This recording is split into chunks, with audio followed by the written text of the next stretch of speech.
Hello, my fellow literature club members. So, DDLC is turning 6 years old this Friday at the time recording this.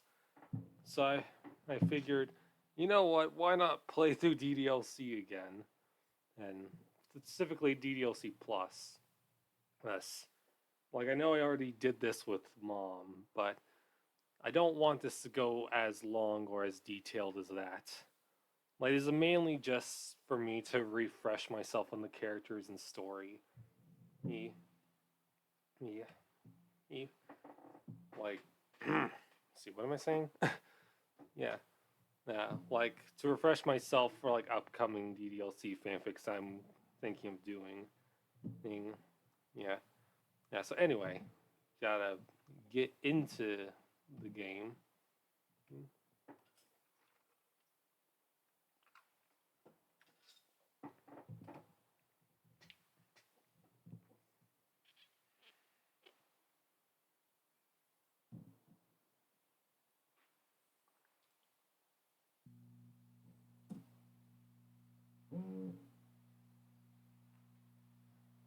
Oh yeah.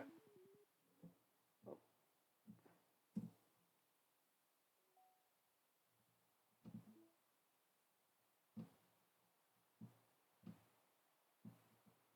all right.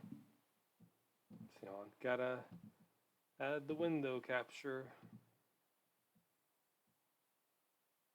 Yeah, I'll keep the cursor.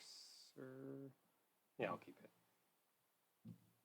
Yeah, so oh, I'm not gonna do everything I did back with the mom playthrough. The plan is simply to go through the original game. Gonna go for the secret ending because that's just how I like to do things, and also the side stories. These, and that is it.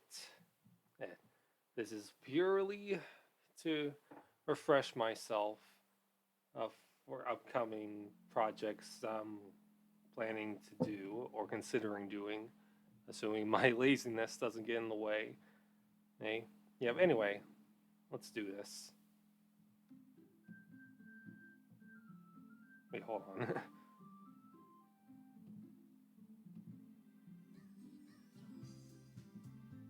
Oh wait, I completely forgot that I did not. It's yeah. I guess that was, and the window capture is not working.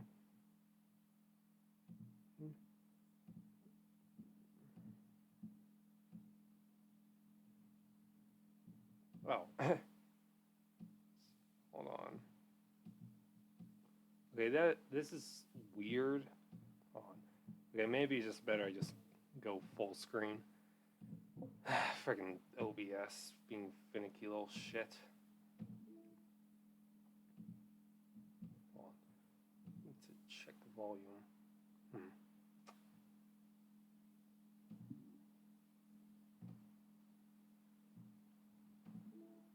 Okay. Making sure everything is working properly. Yeah. Yeah. Yeah. And also helps I'm using a better mic, like instead of like the French fry that I was using before. Yeah. Anyway, hey, first gotta delete the first run and shit.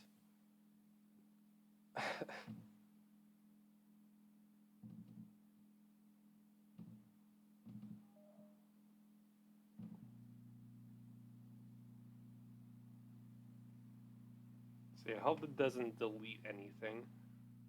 Hmm.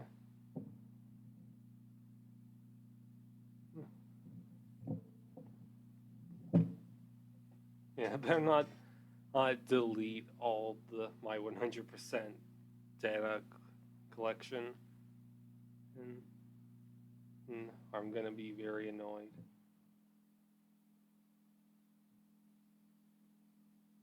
Eh, This game is not suitable for children or those who are easily disturbed.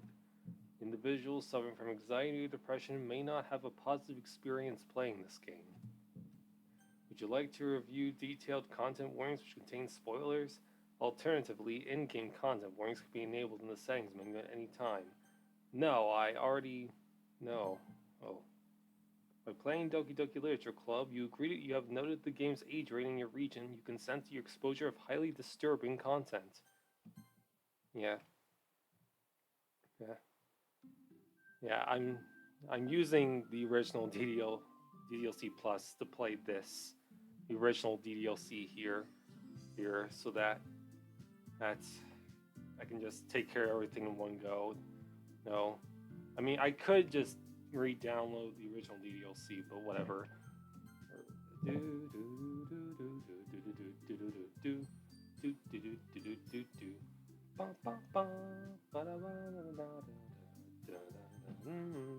All right, let's do this.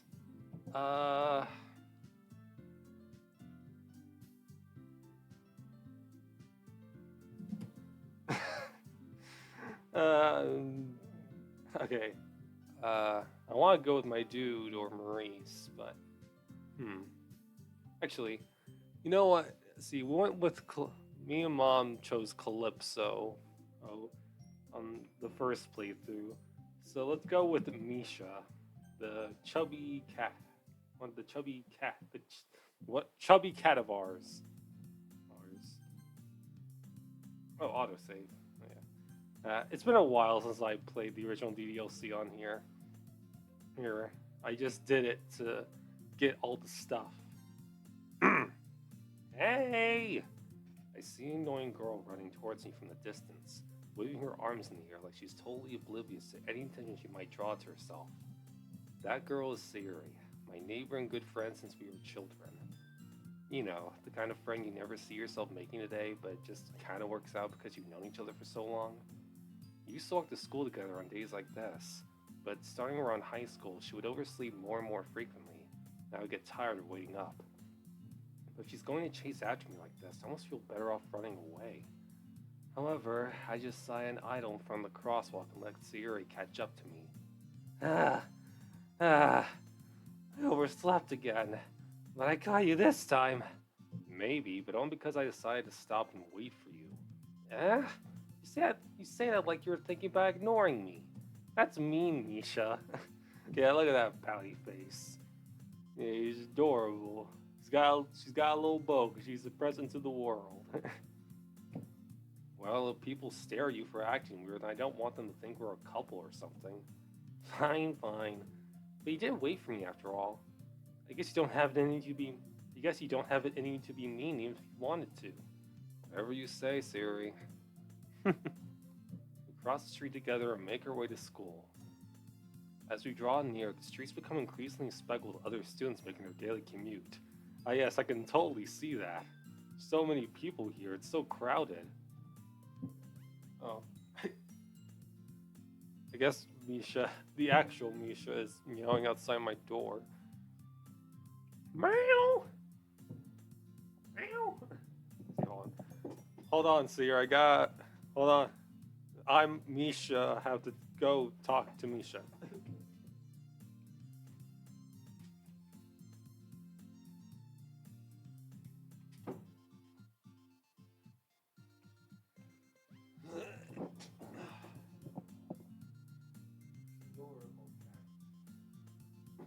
Yeah, he is here now, the boy.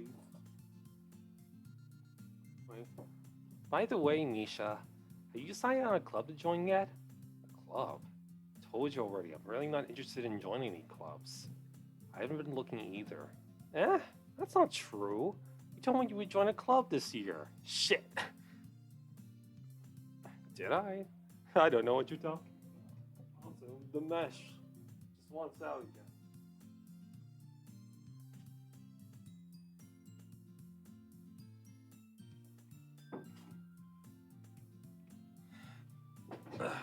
Typical cat behavior. They want to be let in, and then after a few seconds, they want out. Anyway, I'm sure it's possible that I did. One of our many conversations where I dismissively go along with whatever she's going on about. Like that one time she asked me if I would marry her, and I accidentally said yes because I was zoning out. Sarah likes to worry a little too much about me. but I'm perfectly content just getting by on the average while spending my free time on games and anime. Wow, what a fucking loser. Uh-huh. I was talking about how I'm worried that you won't learn how to socialize or have any skills before college.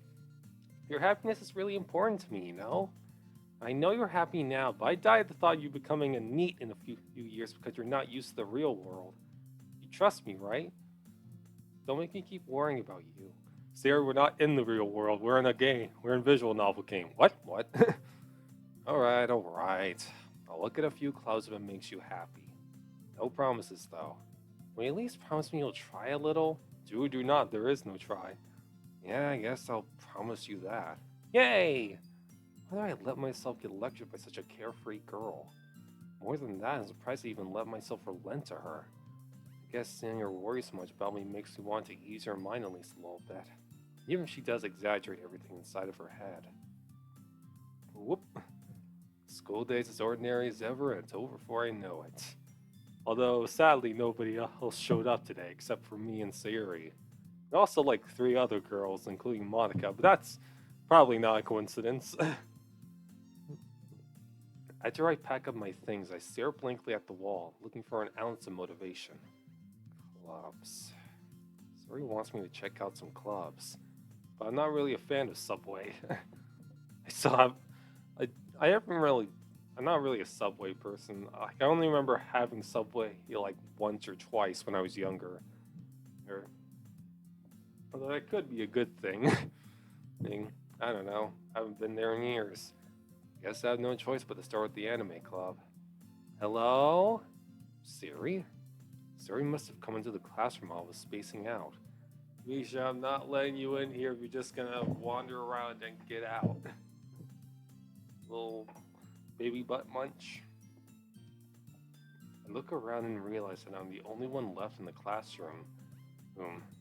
Then I realize, oh wait, nobody else showed up, so I'm literally the only one who's on here. I thought I'd catch you coming out of the classroom, but I saw you just sitting here and spacing out, so I came in.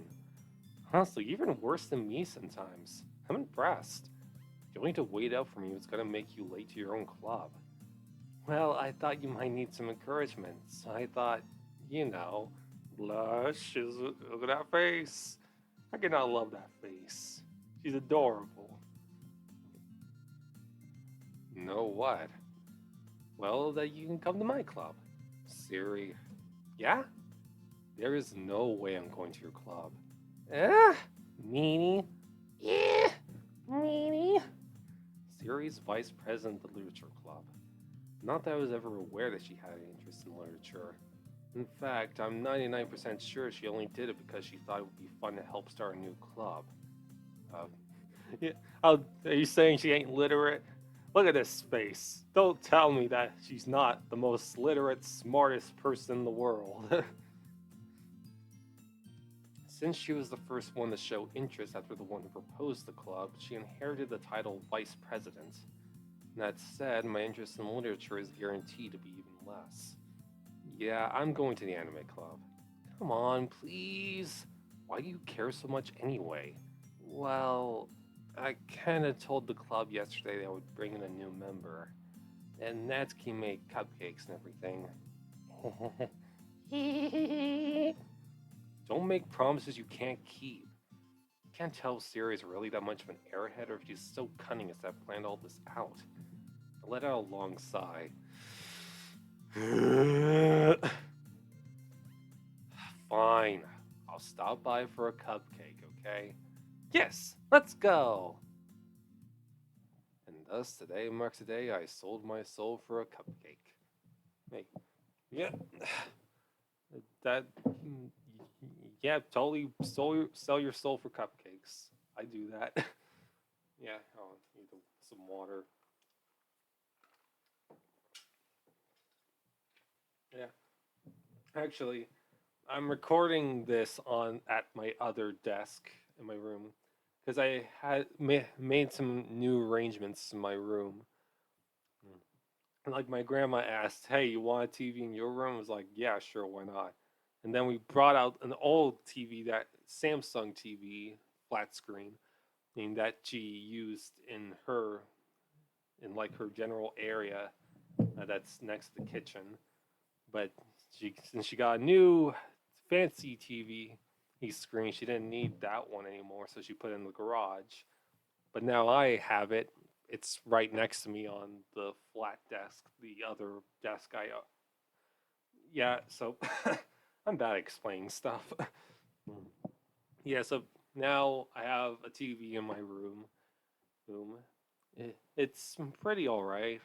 I connected it to the internet and I can watch Netflix on there. But I don't have other streaming apps at the moment. And so I also need to put some my consoles here, so that way I can record console games in my room where I can speak as loudly as I want without disturbing Grandmama. So that will be great. Hey, yep. Anyway, hey, yeah, and I also had to move my clothes drawer to where my next to in between my bed and my closet with all my plushes covering the top. Yeah, anyway. And thus today marks the day I sold my soul for a cupcake. I dejectedly follow Siri across the school and upstairs, a section of the school I rarely visit. Siri, full of energy, swings open the classroom door. Everyone! New member is here! Fresh meat! I told you, don't call me a new member. Huh? I glance around the room. Welcome to the Literature Club. It's a pleasure meeting you. Siri always says nice things about you. Seriously? You brought a boy? Way to kill the atmosphere. Ah, Misha, what a nice surprise. Pet the cat. Welcome to the club. All words escape me in this situation. This club is full of incredibly cute girls. Should have said that out loud. That is a Game Grumps joke. Yeah, that's just what I do. I reference stuff. What are you looking at? What are you looking at? You want to say something, say it. Sorry. Natsuki. The girl with the sour attitude, whose name's apparently Natsuki, is one I don't recognize. Her small figure makes her look like a first-year student. She's also the one who made the cupcakes, according to Sayuri. You can just ignore her when she gets moody. Sayuri says that quietly. Sayuri says that quietly into my ear, then turns back towards the other girls. Anyway, this is Natsuki, always full of energy. Well, considering she's supposedly malnourished, I reckon that's the opposite. And this is Yuri, the smartest in the club. And also the biggest. Biggest in what? Don't say things like that.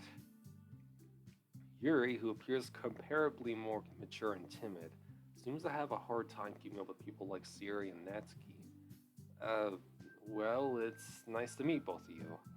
It sounds like you already know Monica, is that right? That's right. It's great to see you again, Misha. Monica smiles sweetly. We do know each other. Well, we rarely talk, but we were in the same class last year. Monica was probably the most popular girl in class.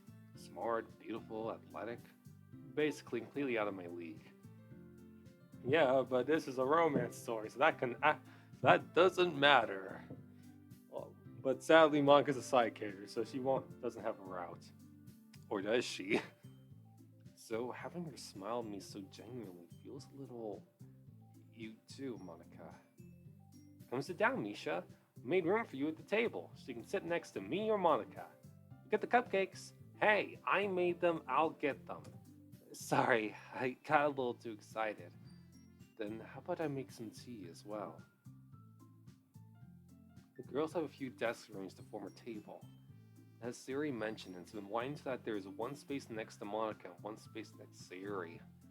Natsuki and Yuri walk over to the corner of the room, where Natsuki grabs a wrapped tray and Yuri opens the closet. Still feeling awkward, I take a seat next to Sayuri. Natsuki proudly marches back to the table, tray in hand. Okay, are you ready? Ta-da!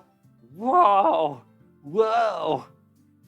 Natsuki lifts the foil off the tray to reveal a dozen white, fluffy cupcakes decorated to look like little cats. Cat cakes. The whiskers are drawn with icing, and little pieces of chocolate were used to make ears. So cute! I had no idea you were so good at baking, Natsuki. Well, just hurry and take one. Siri grabs one first, then Monica. I follow, then Yuri, then that random person who was just sitting there in the corner. It's delicious. Siri talks with her mouth full and has already managed to get icing on her face. I turn the cupcake around in my fingers, looking for the best angle to take a bite. Natsuki is quiet. Too quiet. I can't help but notice her sneaking glances in my direction. Is she waiting for me to take a bite? I finally bite down. The icing is sweet and full of flavor. I wonder if she made it herself. This is really good. Thank you, Natsuki. Why are you thanking me? It's not like haven't I heard this somewhere before? Yeah, it's called being a tsundere. Made them for you or anything, Baga. I thought you technically did. Siri said, well, maybe. Not for, you, dummy, baka, dumbass, piece of shit. Alright. I give up on Natsuki's weird logic and dismiss the conversation. Yuri returns to the table, carrying a tea set. She carefully places a teacup in front of each of us before setting down the teapot next to the cupcake tray. Keep a whole tea set in this classroom? Don't worry, the teachers gave us permission. After all, doesn't a hot cup of tea help you enjoy a good book? I guess. Don't let yourself get intimidated. Yuri's just trying to impress you. That's not... Insulted, Yuri looks away. I meant that, I believe you. Well, tea and reading might not be a pastime for me, but I at least enjoy tea. I'm glad. Yuri faintly smiles to herself in relief. Monica raises an eyebrow, then smiles at me. The vine boom. So what made you consider the literature club? I was afraid of this question. Something tells me I shouldn't tell Monica that I was practically dragged here by Siri. Sometimes honesty is better. Well, honesty is good to have most of the time. Sometimes you have to lie, but other times... Fuck. Okay, I just move on. I'm not good at this kind of stuff. Which makes me question why I do YouTube videos, but whatever. Well, I haven't joined any clubs yet, and Siri seemed really happy here, so... That's okay, don't be embarrassed. But make sure you feel right at home, okay? As president of the Literature Club, it's my duty to make the club fun and exciting for everyone. Monica, I'm surprised. How come you decided to start your own club? You could probably be a board member for any of the major clubs. Weren't you a leader of the debate club last year? Well, to be honest, I can't stand all the politics around the major clubs. Understandable. Feels like nothing but arguing about the budget and publicity and how to prepare for events. I'd much rather take something I personally enjoy and make something special out of it. Just like my fanfics, which you can check out in the description below on AO3 and Reddit. Shameless plug, ching. If it encourages others to get into literature, then I'm fulfilling that dream. Monica really is a great leader, as she says as she holds hands. How lewd. Yuri also nods in agreement. And I'm surprised there aren't more people in the club yet. It must be hard to start a new club. You could put it that way. Not many people are very interested in putting out all the effort to start something brand new, especially when it's something that doesn't grab your attention like literature. You have to work hard to convince people that you're both fun and worthwhile. But it makes school events, like the festival, that much more important. I'm confident we can all really grow this club before we graduate. Right, everyone? Yeah! We'll do our best. You know it. Everyone enthusiastically agrees. Such different girls, all interested in the same goal. Monica must have worked really hard just to find these three. Yeah, because they're the only three that exist here, aside from MC. They are stuck. It's like an episode of The Twilight Zone. I wouldn't know what that's like because I never watched The Twilight Zone. Probably should. Maybe that's why they were all so delighted by the idea of a new member joining. Though I still don't really know if I can keep up their level of enthusiasm about literature. So, Misha, what kinds of things do you like to read? Well, considering how little I've read these past few years, I don't really have a good way of answering that. Manga. Hentai, I mean, what? muttered quietly to myself, half joking. Natsuki's head suddenly perks up. Hentai? Looks like she wants to say something, but she keeps quiet. Not much of a reader, I guess. Well, that can change. What am I saying? I spoke without thinking after seeing Yuri's sad smile. Anyway, what about you, Yuri? Well, let's see. Yuri traces the rim of her teacup with her finger. My favorites are usually novels that build deep and complex fantasy worlds. The level of creativity and craftsmanship behind them is amazing to me. And telling a good story in such a foreign world is equally impressive. Yuri goes on, clearly passionate about her reading. She seems so reserved and timid since the moment I walked in, but it's obvious by the way her eyes light up that she finds her comfort in the world of books, not people. But you know, I like a lot of things. Hey, same. I like a lot of things too. Stories with deep psychological elements usually immerse me as well. Isn't it amazing how a writer can so deliberately take advantage of her own lack of imagination to completely throw you for a loop? Ah, that sounds familiar, most definitely. Anyway, I've been reading a lot of horror lately. I've read a horror book once. I desperately grasped something I can relate to at the minimal level. Yeah, actually this desk has like a whole bunch of books that I just have. Let's see, there's Ranger's Apprentice, Kung Fu School, The Incredibles Junior Novelization, the Avengers movie novelization. I used to read that one all the time in middle school. Well, there is Tunnels, the New York Times bestseller. And there's also a bunch of comic books in here too. None of them are Sonic related, so I don't care. Well, except for Grumpy Cat. I can always make time for Grumpy Cat. At this rate, Yuri might as well be having a conversation with a rock. Or the rock.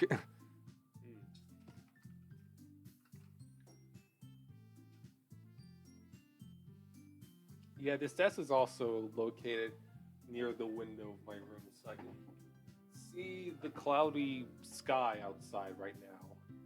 No, it doesn't look too bad. Really? I wouldn't have expected that, Yuri, for someone as gentle as you. I guess you could say that. But if a story makes me think or it takes you to another world, then I really can't put it down. Surreal horror is often very successful at changing the way you look at the world, if only for a brief moment. I hate horror. Oh, why is that? Well, I played Five Nights at Freddy's and got super into the lore, and it was all stupid and convoluted, so I don't like it.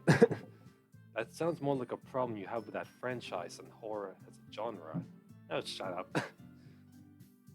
Natsuki's eyes dart over to me for a split second. Never mind. That's right. You usually like to write about cute things, don't you, Natsuki? What? What gave you that idea? Left a piece of scrap paper behind last club meeting. It looked like you were working on a poem called "Don't Say It Out Loud" and give that back. Fine. Your cupcakes, your poems, everything you do is just as cute as you are. Sidles. I don't remember how to pronounce that word. Whatever. Siri sidles up behind Natsuki and puts her hands on her shoulders. Ah, yes, rub my shoulders. I'm not cute! I don't know, that face screams otherwise. Yeah, I do really want that Natsuki Nendoroid, but I don't have the money right now. I'm saving for the Siri one when that comes out. Because I need a small Siri figure in my palms and give it all the headpats. Natsuki, you write your own poems? Eh? Well, I guess sometimes. Why do you care? I think that's impressive. Why don't you share them sometime? No! Natsuki averts her eyes. You wouldn't like them. Not a very confident writer yet. I understand how Natsuki feels. Sharing the level of writing takes more than just confidence. The truest form of writing is writing to oneself. That is basically how I handle my stories. I mainly write those for myself. Well, for the enjoyment of it. And to get my ideas down on paper. I guess digital paper, because I usually just type it all in Google Docs. Whatever. You must be willing to open up to your readers, exposing your vulnerabilities and showing even the deepest reaches of your heart. Do you have writing experience too, Yuri? Maybe you share some of your maybe if you share some of your work, you can set an example and help Natsuki feel comfortable enough to share hers. And then she sinks. I guess it's the same for Yuri. Aw, I want to read everyone's poems.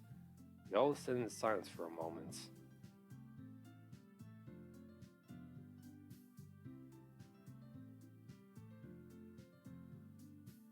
Okay. Oh God. I have an idea, everyone. Hmm? Monica, Monica, you startled me. Natsuki and Yuri look quizzically at Monica. Let's all go home and write a poem of our own. Then, next time we meet, we'll all share them with each other. That way, everyone is even. Um. Yeah, let's do it!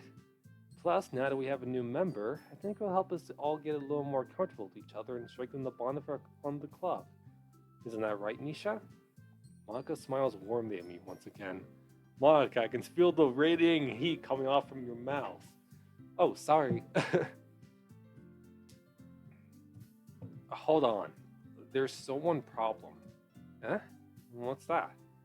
Now that we're back to the original topic of me joining the club, I bluntly come forth with what's been on my mind the entire time. I never said I would join this club. Siri may have convinced me to stop by, but I never made any decision. I still have other clubs to look at, and I lose my train of thought. All four girls stare back at me with dejected eyes. But I'm sorry. I thought, Misha. Yep, I say that all the time. Say Misha. You're all guilt tripping me. How dare you? That's it. I'm definitely leaving. And then the game ends, and then Doki Doki Anime Club begins. It's just a bunch of guys.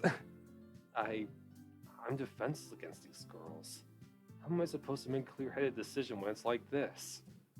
That is, if writing poems is the price I need to pay in order to spend every day with these beautiful girls. Gotta do it for the Right. Okay, I've decided then. I'll join the literature club. Now stop staring at me like that. One by one, the girls' eyes light up, and they get out of the sinking pit. I forgot what it's called. Old mud pit. I don't know. Yes, I'm so happy. Sierra wraps her arms around me, jumping up and down. Oh, it's adorable. Hey, you really did scare me for a moment. Ugh. It's like a FNAF jump scare. If you really just came for the cupcakes, I would be super pissed. And that makes it official. Also, Natsuki, eat my hair. Welcome to the Literature Club. Thanks, I guess. Okay, everyone. I think with that, we can officially end the day's meeting on a good note. Everyone remember tonight's assignment. Write a poem to bring to the next meeting so we can all share. Monica looks over at me once more. Misha, I look forward to seeing how you express yourself. Yeah, I feel a sense of dread coming. Should I not have joined? Can really impress the class star Monica with the mediocre writing skills? I already feel the anxiety welling up inside me. Meanwhile, the girls continue to chit-chat as Yuri and Natsuki clean up their food. Hey Misha, since we're already here, do you want to walk home together? That's right. Sarah and I never walked home together anymore because she's always stayed after school for clubs. Sure, might as well. Yay! With that, the two of us depart the club room and make our way home. The whole way, my mind wanders back and forth between the four girls. Sayuri, Natsuki, Yuri, and of course Monica. Yep, my favorites to least favorites. Would I really be happy spending every day after school in a literature club? Perhaps I'll have the chance to grow closer to one of these girls.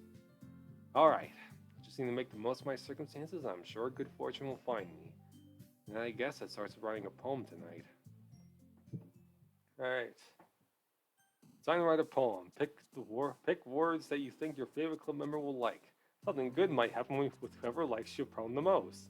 You might get a $19 Fortnite card. Okay, gotta save this. Okay. Hmm.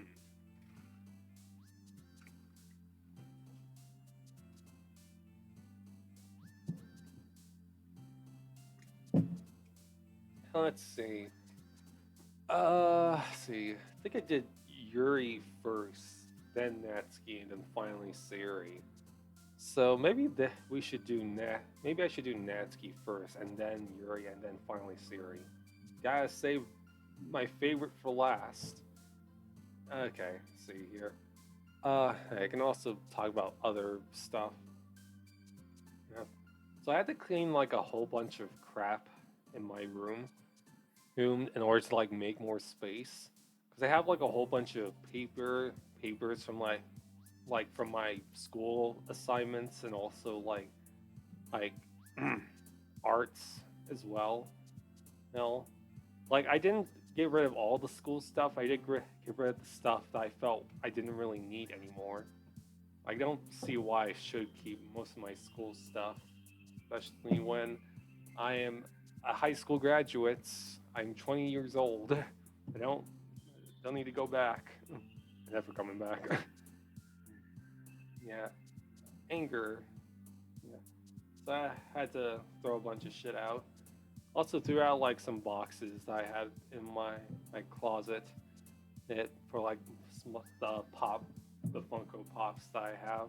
I don't know why I kept those boxes in the first place. Pink. Ugh. Yeah. But yeah. So I'm trying to I need to like get back to writing and like coming up with ideas because I had a few.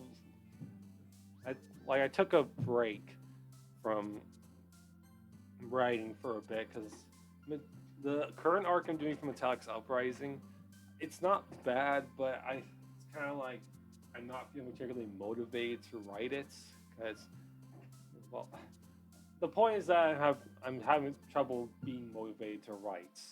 So I decided to take a break, and I also replayed a Kirby Superstar Ultra. Did a third 100% run because I am awesome and I love that game, childhood favorite. It, I sing. Nibble. Yeah. So that was pretty fun. I was considering doing the same. I was considering going back to Return to Dreamland Triple Deluxe and Planet Robobot as well, along with Star Allies. But I'm not 100%ing those again. I already did that once. It wasn't exactly all that great. I don't want to do it again. And yeah, maybe I should totally do Kirby games at some point for a playthrough. I would love to do that. I love Kirby. He's Who doesn't love Kirby? He's adorable. He's a name you should know. He's the star of the show. He's all you think. He's got maximum pink. And Kirby is the one. Coming right back at you. Yeah, see, what else? Oh, yeah. See, I think I already said that the two dogs my mom and her boyfriend have got names, but she asked me to help out with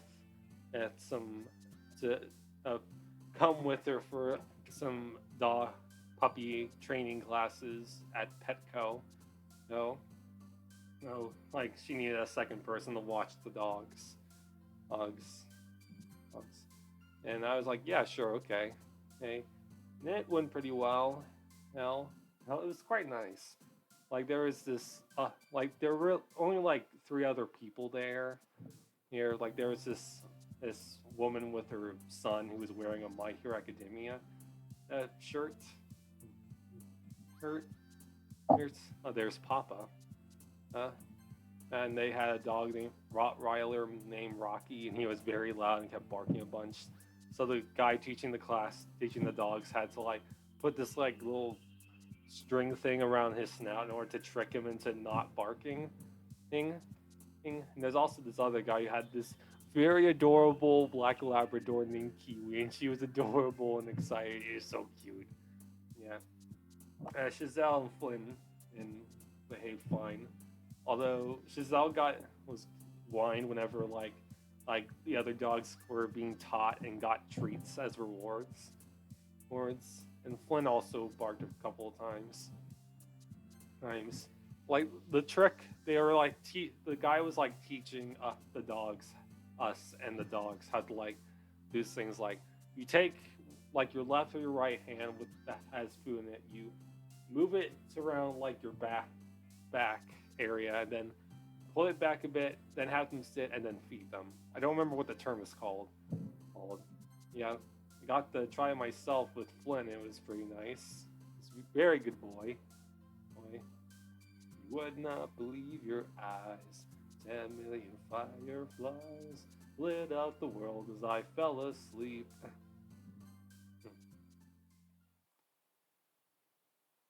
Yeah,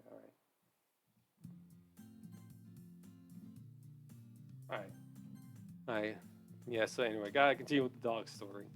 Yeah, so once classes were over, where we looked at some of the animals because I was interested. We've got rat and mouses, guinea pigs, frogs, fishes.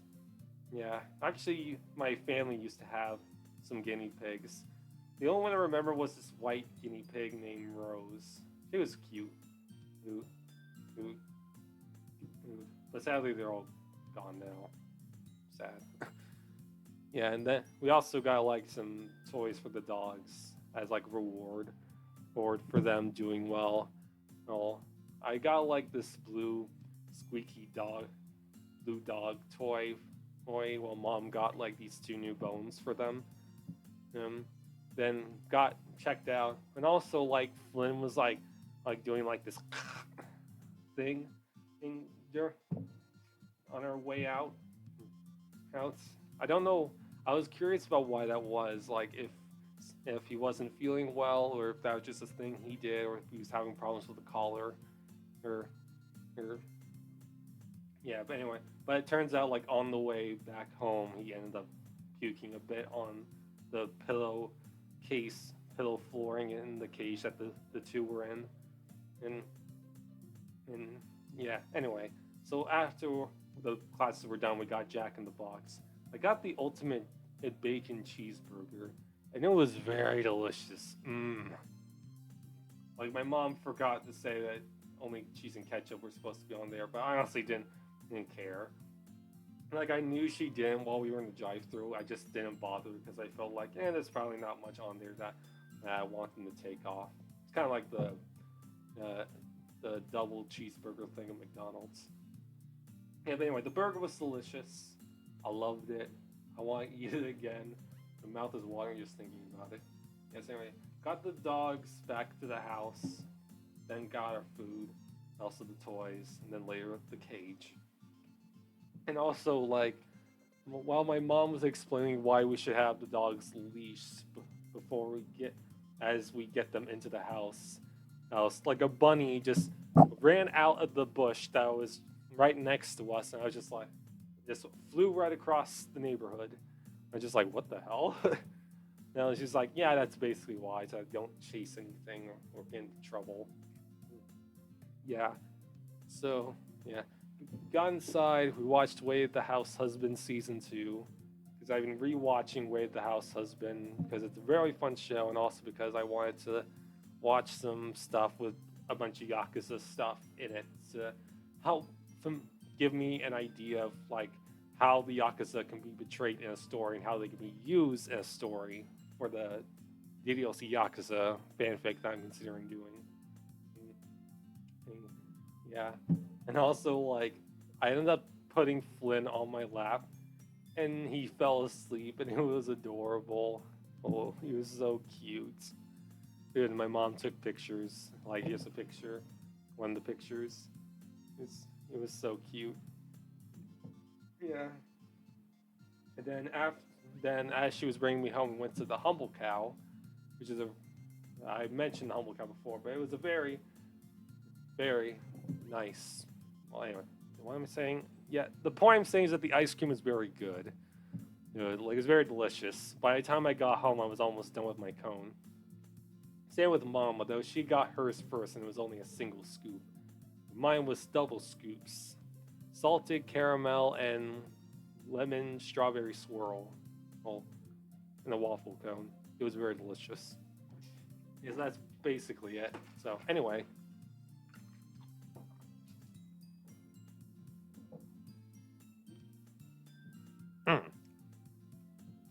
Hi again, Misha. Glad to see you didn't run away on us. Nah, don't worry. This might be a little strange for me, but I at least keep my word. Well, I'm back at the Literature Club. I was the last to come in, so everyone else is already hanging out. Thanks for keeping your promise, Misha. I hope this isn't too overwhelming of a commitment for you, making you dive headfirst in literature when you're not accustomed to it. Oh, come on, like he deserves any slack. Siri told me he didn't even want to join any clubs this year, and last year too. I don't know if you plan to just come here and hang out or what, but if you don't take us seriously, then you won't see the end of it. Natsuki, Natsuki, you certainly have a big mouth for someone who keeps her manga collection in the club room. Maggot! Natsuki is secretly the daughter of Soldier from Team Fortress 2. Yeah, that was a thing on Reddit, like some posts or whatever. Yeah, anyway, Natsuki finds yourself stuck between, say, Monica and manga. Manga is literature! Manga is literature! I don't know how to pronounce that. Manga is literature! Swiftly defeated, Natsuki plops back into her seat. Ugh!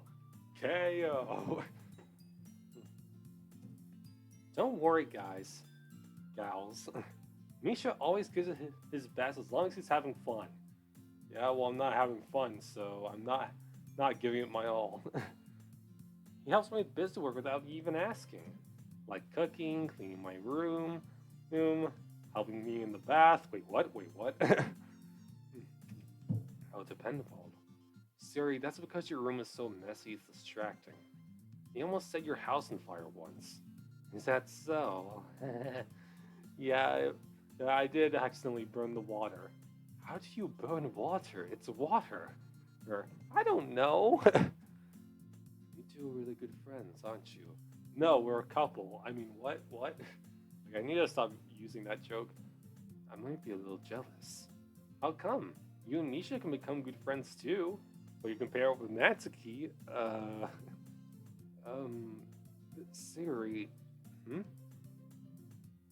As usual, Siri seems oblivious to the weird situation she just put me into. Oh! Yuri even brought you something today, you know? Wait, Siri. Me? Me? Not really. Don't be shy. It's really nothing. What is it? Never mind. Siri made it sound like a big deal when it's really not. What do I do? I'm sorry, Yuri. I wasn't thinking. I guess I mean it's up to me to rescue the situation. Hey, don't worry about it. First of all, I wasn't expecting anything in the first place, so any nice gesture from you is a pleasant surprise. It'll make me happy no matter what. Is that so? Yeah, I won't make it a big deal if you don't want it to be. Alright. Well, here. Yuri reaches into her bag and pulls out a book. I didn't want you to feel left out, so I picked out a book that I thought you might enjoy. It's a short read, so it should keep your attention. You don't usually read. Short attention span, dumbass. And we could, discuss it if you want to. Discuss. How is this girl accidentally being so cute? I don't know, maybe it's that face. And also, her really big brain. I mean, imagine that forehead.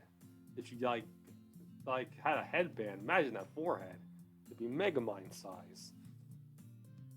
She even picked out a book she thinks I'll like despite me not reading much. Yuri, thank you. I'll definitely read this. I enthusiastically take the book. Phew. Well, you can read at your own pace. I look forward to hearing what you think. Now that everyone's settled in, I expected Monica to kick off some scheduled activities for the club. but that doesn't seem to be the case. Suri and Monica are having a cheery conversation in the corner. Yuri's face is already buried in a book. Yuri buried. I can't help but notice her intense expression, like she was waiting for this chance. Meanwhile, Natsuki is rummaging around in the closet. Yeah, it's a TARDIS from Doctor Who. Ugh! I hear Natsuki utter an exasperated sigh from within the closet. She seems to be annoyed by something. I approach her in case she needs a hand. You looking for something in there? Frickin' Monica. Fucking Monica! She never puts my stuff back in the right spot. What's the point of keeping your collection organized if someone else is just gonna mess it up?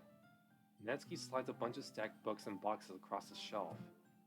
Oh, yeah. Remember, like, sometimes my sister would place my game cases in some random order. I'm just like, God damn it. Place them where in the order you got them. It's not that difficult. Manga. You read manga, right? No, what gave you that idea? Sometimes. Most of the time I just watch the anime. Manga is one of those things where you can't admit you're really into it until you figure out where the other person stands. Like in the corner, in the middle of the room, or a side of the room. How did you know anyway? I heard you bring it up at some point. Besides, it's kind of right on your face. Ah, damn it, Sayori. What's that supposed to mean? I see. There's a lone volume of manga and there's a stack of various books on the side of one of the shelves. Curious, I pull it out of the stack. Redo of Healer. There it is. Natsuki snatches it out of my hand. She then turns to a box of manga and slips the volume right into the middle of the rest. Yeah, I'm reminded the game comes true. He turns into a box of manga. Much better. Seeing a box set with one book missing is probably the most irritating sight in the world. I know how that feel. I get a closer look at the box sets she's admiring. Parfait Girls? It's a series I've never heard of in my life. That probably means either way out of my demographic or it's simply terrible. If you're gonna judge, you can go do it through the glass in that door. She points to the classroom door. Okay. And then just peeking out. Hey, I wasn't judging anything. I didn't even say anything. It was the tone of your voice. But I'll tell you one thing, Nisha. Say this a lesson straight from Literature Club. Don't judge a book by its cover. In fact, Natsuki pulls out the first volume of Parfait Girls from the box. I'm gonna show you exactly why. She shoves the book right into my hands. I stare at the cover. It features 4 girls in colorful attire striking animated feminine poses. It's exceedingly moe, just like the girl in front of you right now.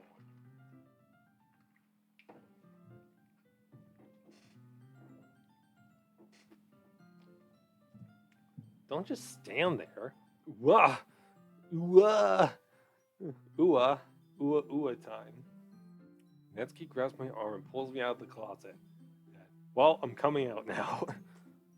She then takes a seat against the wall beneath the windowsills.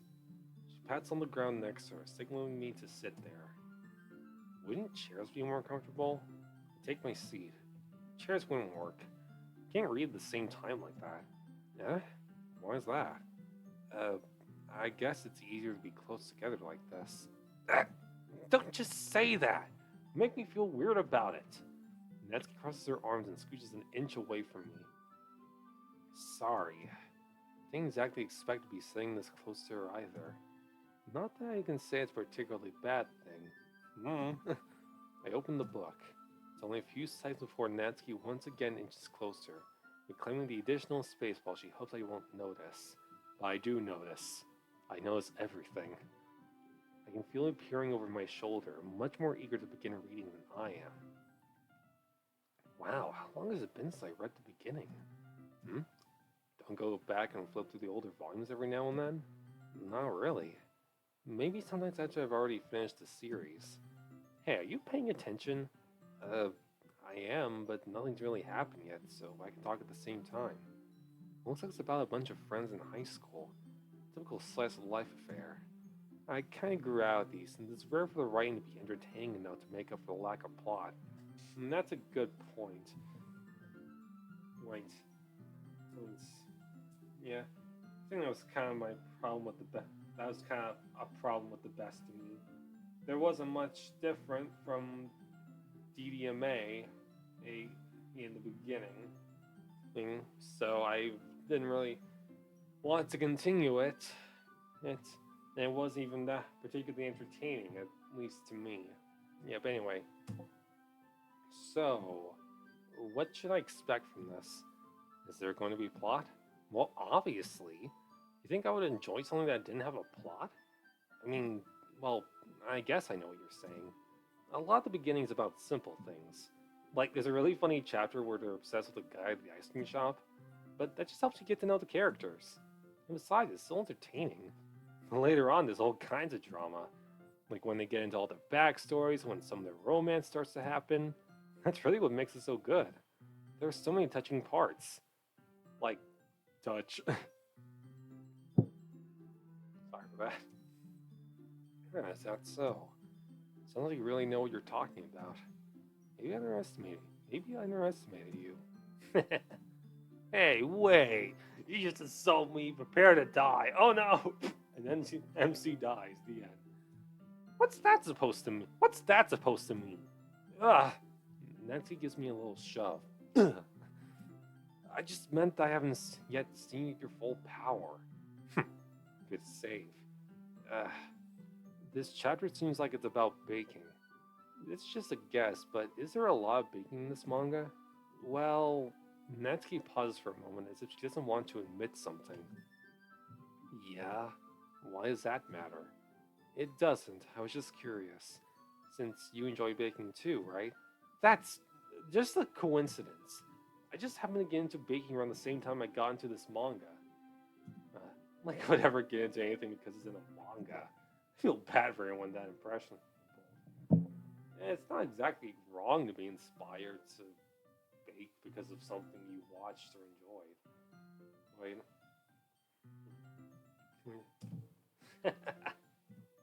Definitely not a coincidence. I guess that explains Natsuki's interest in baking. Still, of all the hobbies to pick up from a manga, that's definitely one of the better ones. Well, I imagine she's really good at it, so who am I to judge? Oh yeah, recently I made blueberry muffins. Because the pack of blueberries I got, some of them were starting to get bad, so I felt I had to finally bake some. I had to use like 3 cups of yogurt to finish that thing. Like 2 key lime pie yogurts and then a French vanilla yogurt. Yeah, I really hate that about how baking, how it uses up so much yogurt. It's gonna have to order a bunch more of it if I'm gonna keep baking stuff. Yeah, but the muffins turned out pretty good, pretty delicious. We read on for a few more minutes. Yeah, look at that face. It's pretty cute. And then she stabs me in the eye for that. I finished a couple of chapters at this point. Are you sure this is important for you? It's not. Even though you're just watching me read? Well, I'm fine with that. If you say so. I guess it's fun sharing something you like with someone else. I always get excited when I convince any of my friends to pick up a series I enjoy. You know what I mean? You don't? That's not... Well, I wouldn't really know. What do you mean? Don't you share your manga with your friends? Did you not rub it in? Jeez. Sorry. Not like I could ever get my friends to read this. I just think manga's for kids. Can't even bring it up without them being all like, you still haven't grown out of that yet? I just want to punch them in the face. Yeah, screw those people. Gonna judge you for liking something, then fuck them. Go get better friends. And I know those kinds of people. Honestly, it takes a lot of effort to find friends who don't judge, much less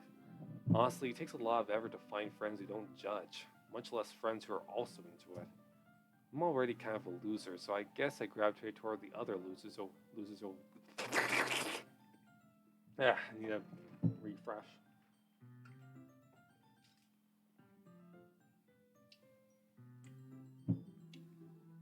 I'm already kind of a loser, so I guess I gravitate toward the other losers over time. But it's probably harder for someone like you. Yeah, that's pretty accurate. Wait, which part? I mean, I feel like I can't even keep it in my own room. I don't even know what my dad would do if he found this.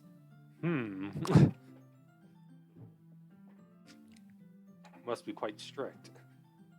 At least it's safe here in the club room. Except Monaco's kind of a jerk about it. Just can't win, can I?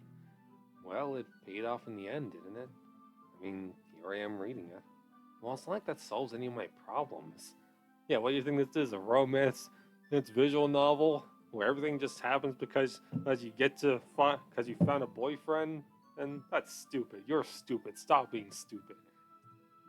Maybe. But at least you're enjoying yourself, right? So? Jeez, that's enough. Are you gonna keep reading or what? Yeah. I flip the page. Suddenly, Natsuki starts laughing. I totally forgot that happens.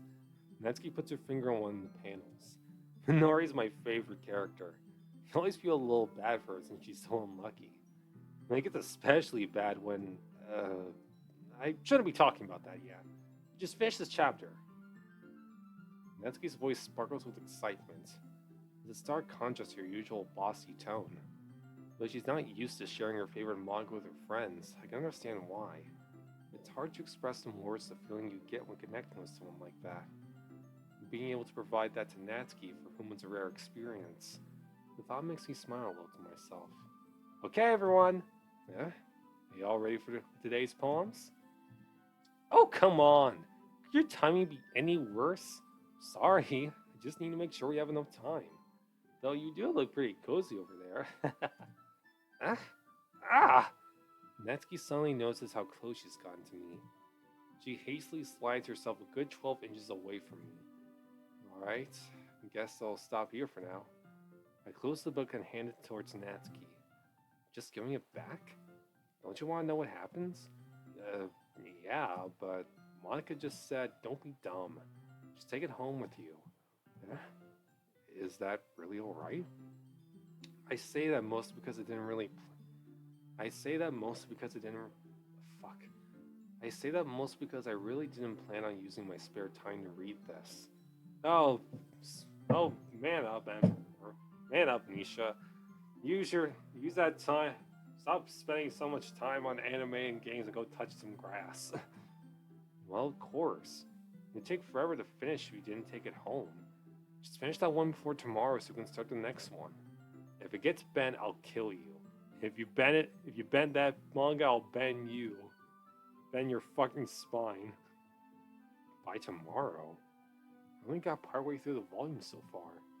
I might fall behind on some shows if I try to get through this. Whatever. I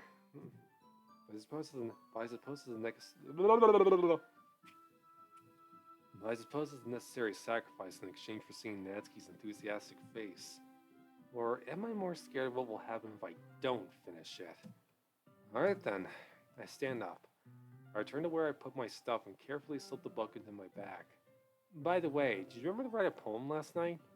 Yeah? My relaxation ends. Can't believe I agreed to do something so embarrassing. I only wrote 20 words on this thing. I can't really find much inspiration since I've never really done this before. Well, now that everyone's ready, why don't you find someone to share with? I can't wait! Siri and Monica enthusiastically pull out their poems. Sirius is on a wrinkled sheet of loose leaf torn from a spiral notebook. On the other hand, Monica wrote hers in a composition notebook. I can already see Monica's pristine handwriting from where I sit. Natsuki and Yuri reluctantly comply as well, reaching into their bags. I do the same myself. Who should I show my poem to first?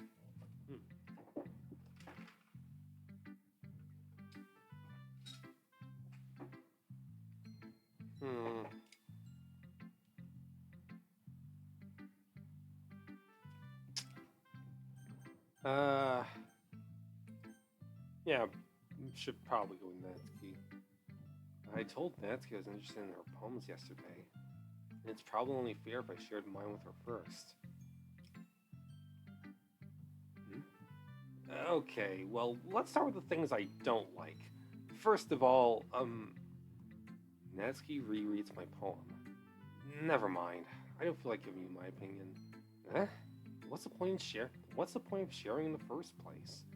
I wrote this when I could have been doing other things. In fact, remember how I said I wanted to read your poems? That's what I had in mind when writing this. These are 20 words or to have nothing to do with one another. What the fuck are you talking about? I want to help you feel comfortable enough to share yours, like Monica said. I would be more comfortable sharing my. Well, I would be more comfortable sharing my poem. Yours is really bad. You were supposed to show me some dumb poem and make me go, ha! Well, it's not that great, but let me show you what real literature looks like. You went and ruined it. I hope you're happy. So, in other words, you're saying you liked it? Natsuki's retort gets caught in her throat. You're so... You don't understand anything, do you? Yeah, pretty much. I already told you that. You don't have to go announcing it to the world like you're all self-important. Pretty sure he never actually said that. I say that mostly to myself. Natsuki must really hate me or something. She's a student array. It's definitely the opposite. Can't figure out if it's a win or a loss if she liked my poem. In any case, you still need to show me yours, right? Fine, I guess. Only because Monica will make me if I don't. Eagles can fly. Monkeys can climb. Crickets can leap. Horses can race. Owls can seek. Cheetahs can run. Eagles can fly. People can try. But that's about it. What else do I have to talk about? I do want to get back to Metallic's Uprising soon. Maybe sometime after I finish editing this video or something.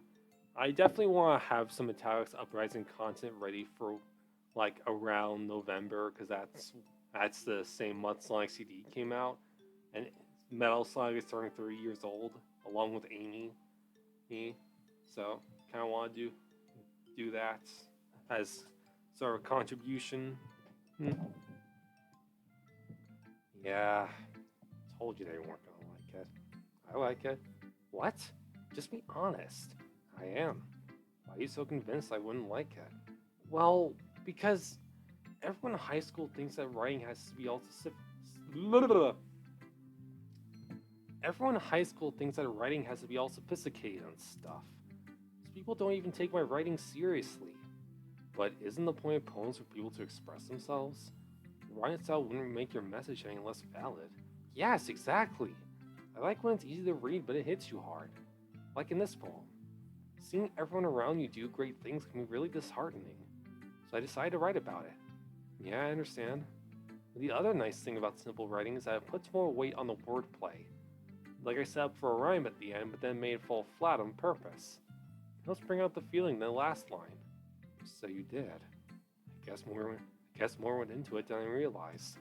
That's what it means to be a pro. I'm glad you learned something. Didn't expect that from the youngest one here, did you? Yeah, so you are first year. Hell no, I'm 18 years old. Well, really? Yeah, wait, you trying to say something about me, you little shit? Yeah, guess not. I decided to humor her with that last comment. I didn't really care how old everyone is, but if Natsuki's feeling proud, then I won't take that away from her. Alright. Who should I show my poem to next? I wonder if I can use a controller for this. I mean, probably not, but it'd be interesting.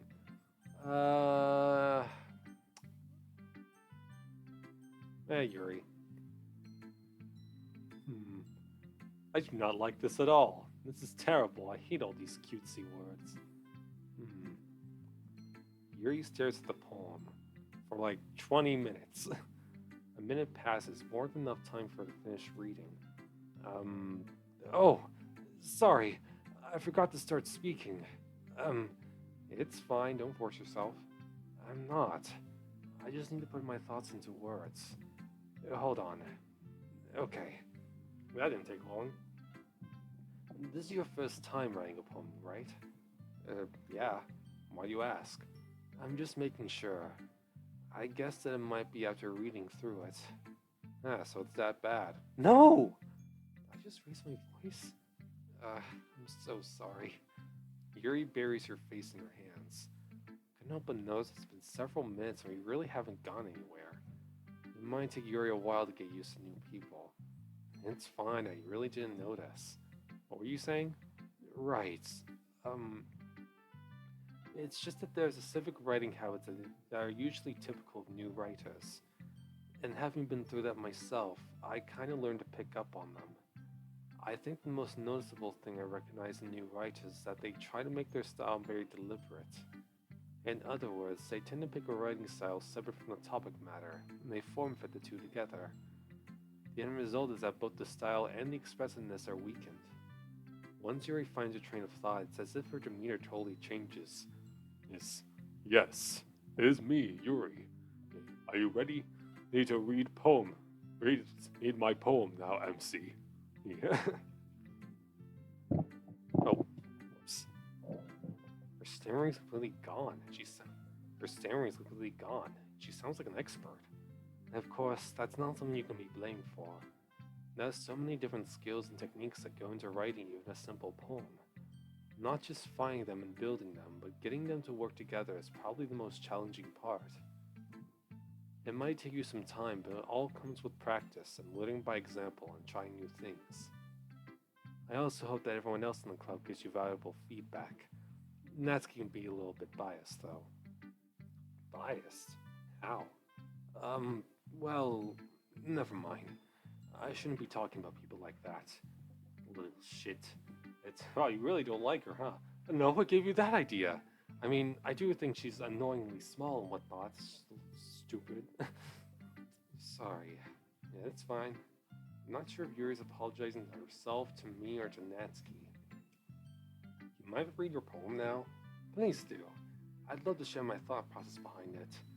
Yuri smiles dreamily, as if that's a rare opportunity for her, which itself is kind of funny. After all, isn't it supposed to be a literature club? Ghost under the light. Ghost under the light. Tendrils of my hair illuminate beneath the ember glow. Bathing. It must be this one. The last remaining streetlight that withstood the test of time. The last yet to be replaced by the sickening blue-green hue of the future. I bathe. Calm. Breathing air of the present, but living in the past. The light flickers. I flicker back.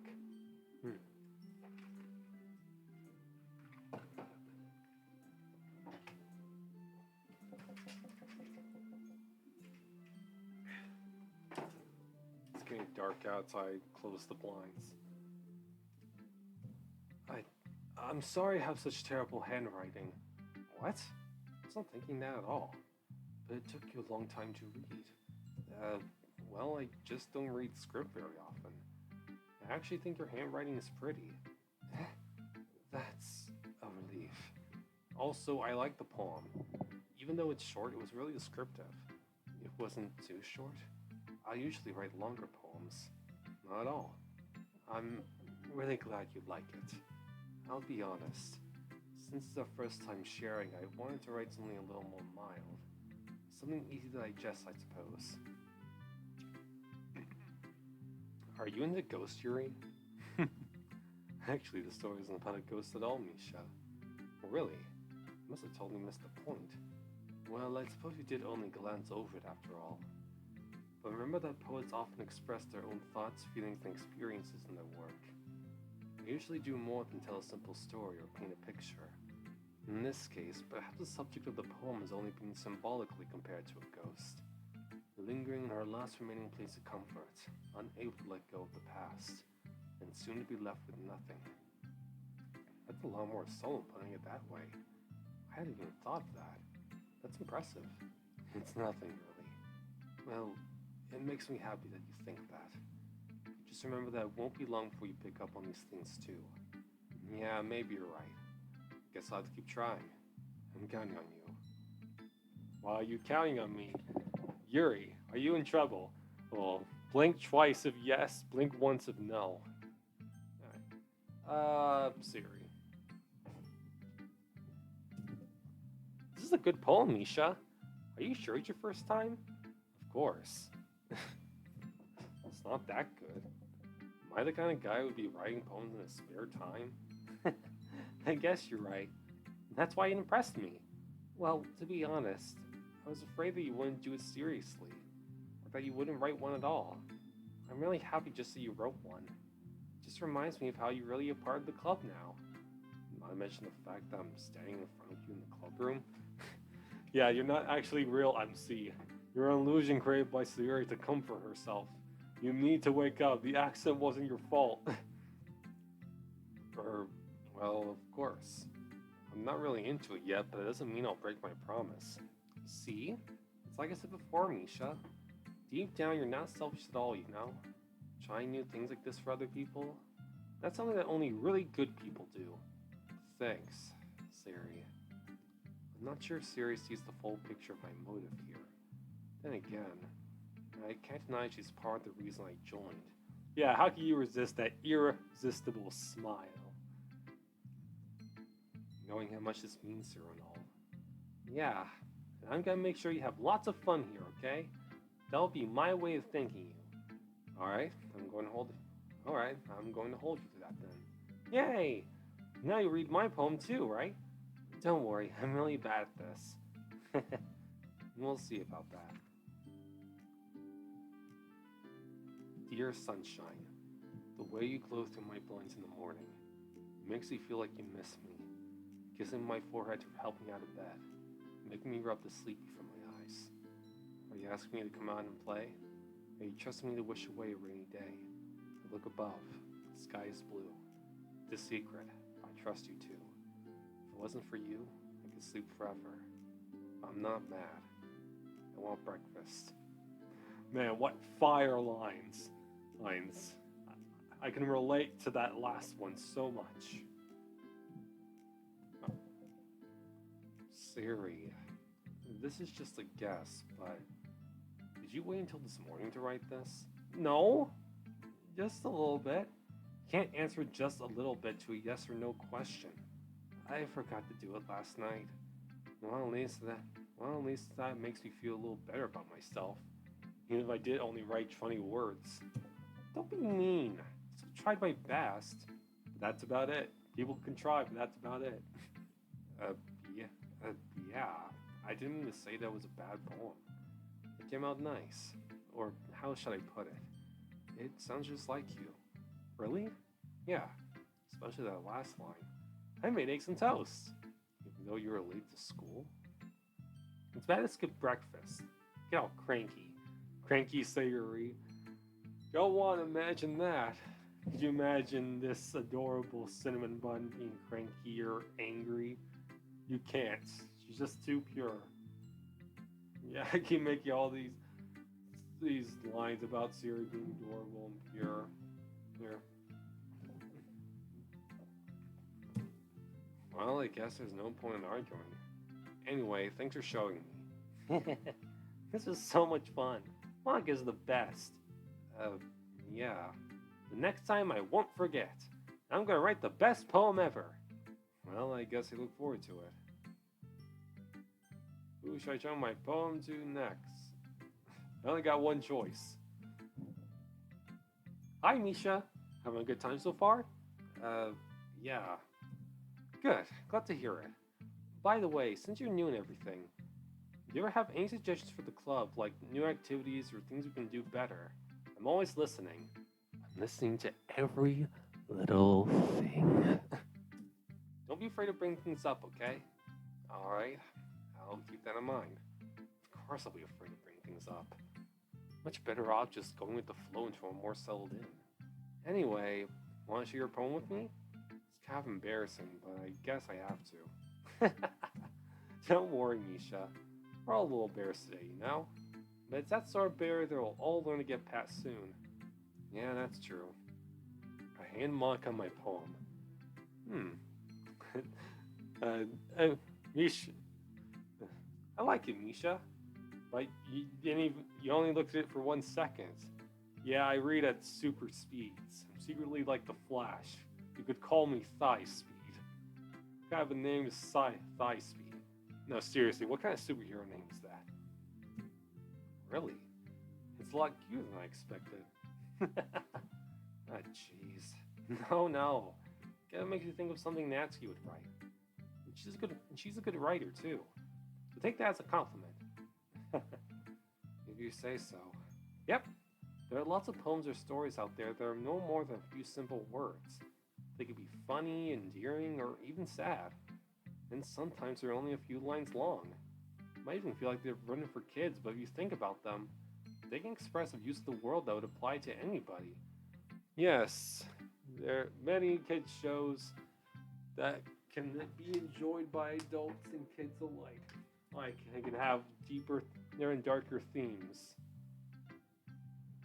I see. So you're saying that Natsuki is kind of like that? Sort of. Maybe she's not an expert, but you probably won't find much filler in her poems. So she'd be a perfect anime then. They might be easy to write, but they're super challenging to get the meaning through. So I can see why it would be your kind of poem to explore. I'm sure we'll end up trying different things a lot. It could take a while before I feel comfortable doing this. That's okay. I'd love to see you try new things. That's the best way to find the kind of style that suits you. Definitely not this though. 20 words, this is shit. Everyone else might be a little bit biased towards their own kinds of styles. But I'll always help you find what suits you the most. So don't force yourself to write the way everyone else wants you to write. About that. It's not like you have to worry about impressing them or anything. Yeah, you sure about that? What do you know? Behind those emerald eyes of yours.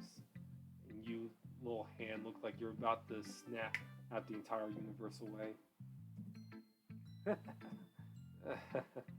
I'm in danger. Anyway, do you want to read my poem now?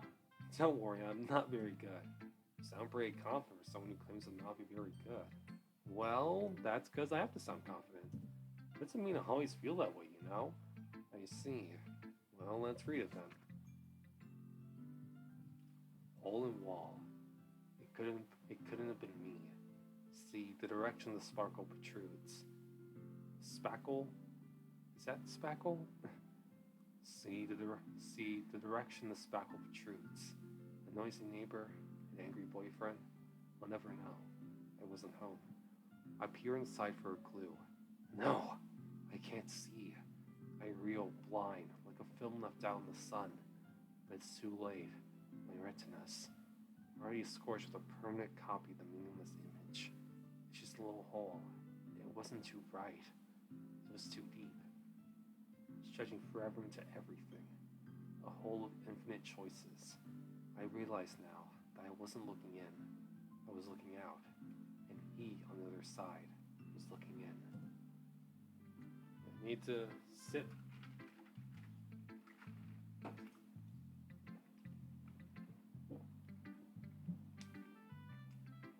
So, what do you think?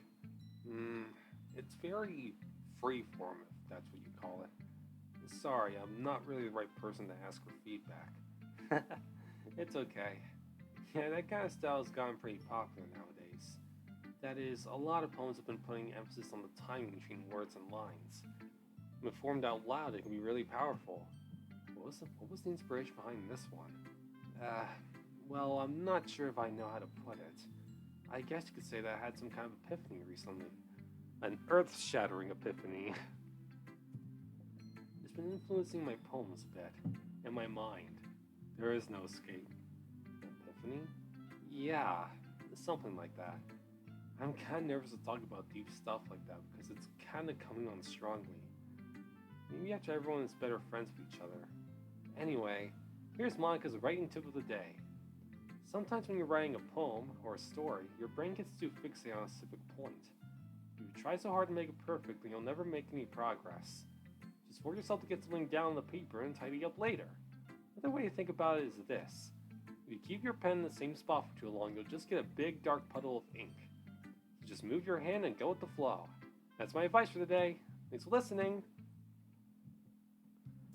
Yes, Monica, what is your tip of the day? Go outside and get some vitamin D. The Monica has spoken. Phew. I guess it's everyone.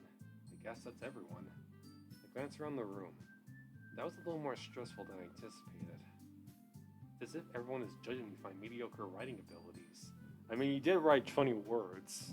Or, well, I picked 20 words for you to go with, but you just slapped them on a paper, you idiot. Dense something or other. Even if they're just being nice, there's no way my poems can stand up to theirs. Excuse me. This is a literature club after all. I sigh. I guess it's what I ended up getting myself into. Ugh. Across the room, Sari and Monica are happily chatting. My eyes land on Yuri and Natsuki. They gingerly exchange sheets of paper, sharing their respective poems. As we read in tandem, I watch each of their expressions change. Natsuki's eyebrows furrow in frustration. Baka. Meanwhile, Yuri smiles sadly. This language. Huh? Did you say something? Oh, it's nothing. But next time I'm right, you're not supposed to write this in Spanish or Japanese. You're supposed to write this in English. But Natsuki, we live in Japan. And no, we don't. Everything we speak in English. I don't know what you're talking about. Oh god, the subtitles, no! Natsuki dismissively returns the poem to the desk with one hand. I guess you could say it's fancy. Thanks. Yours is cute. Cute? The fuck you say to me, you little shit? Did you completely miss the symbolism or something? It's clearly about the feeling of giving up. How can that be cute? I know that. I just meant the language, I guess. I was trying to say something nice. You mean I have to try that hard to come up with something nice to say? Thanks, but it really didn't come out nice at all. Well, I do have a couple suggestions. I was looking for suggestions, I would have asked someone who actually liked it. Which people did, by the way. Siri liked it, and Misha did too.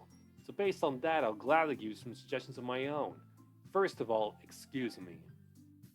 I appreciate the offer, but I spent a long time establishing my writing style. Don't expect it to change anytime soon, unless of course I've come across something particularly inspiring, which I haven't yet. And Misha liked my poem too, you know. He told me he was impressed by it. Natsuki suddenly stands up. And then she sits down. Oh, didn't realize you were so invested in trying to impress a new member, Yuri. That's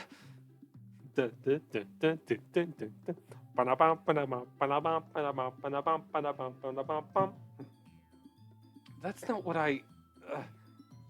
You're just... Yuri stands up as well.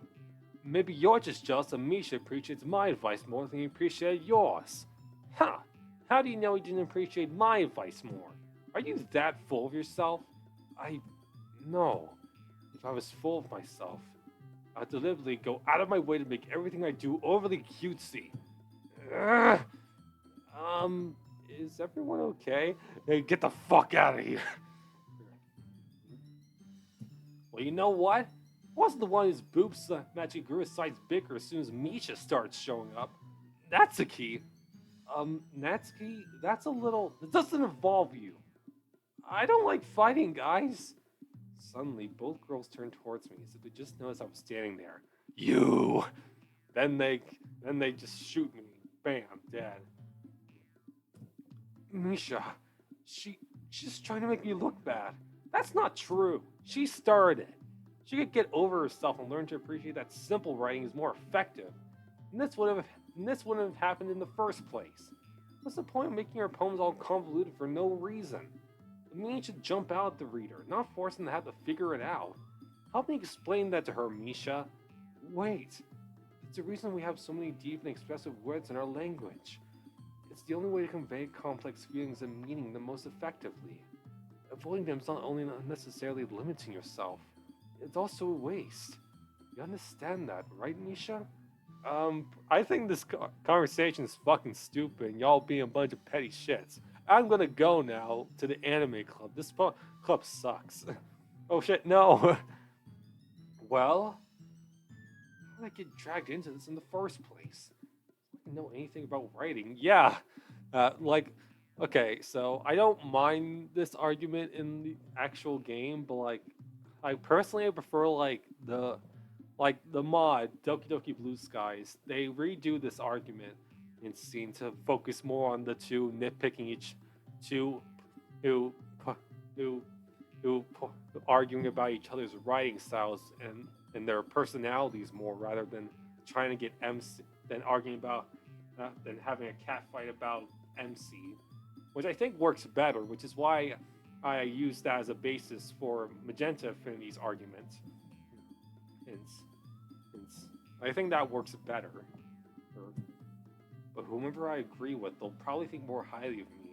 MC, that is not something you should be concerned about right now. So of course, that's going to be.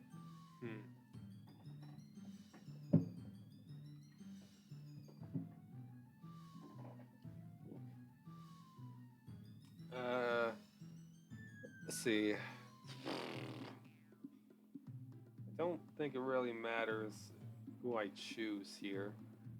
I mean, I could go with Natsuki or Yuri, but I also tend to go with the Sayuri option.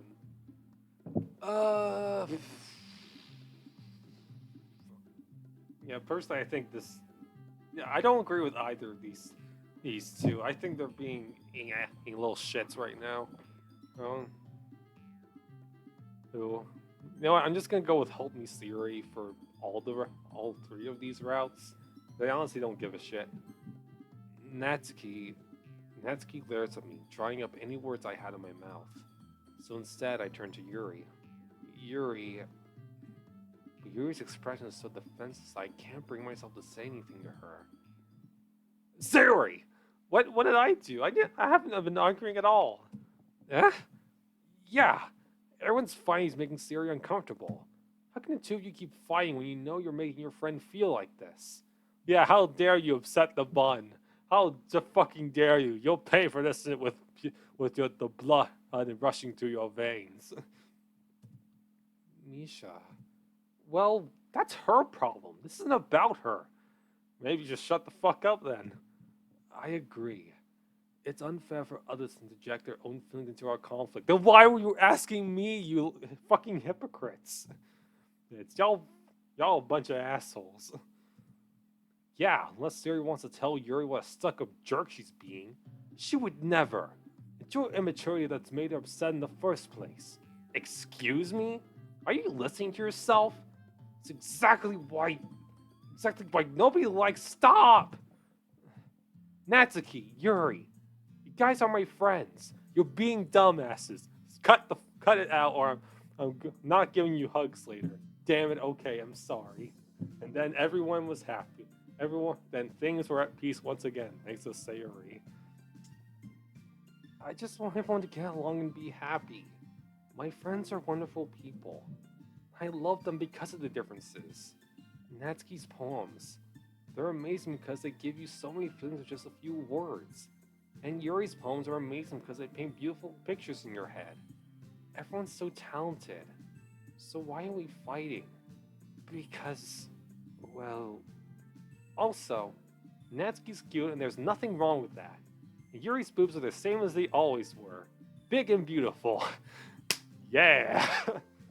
I mean, I agree with her, but maybe don't say that out loud.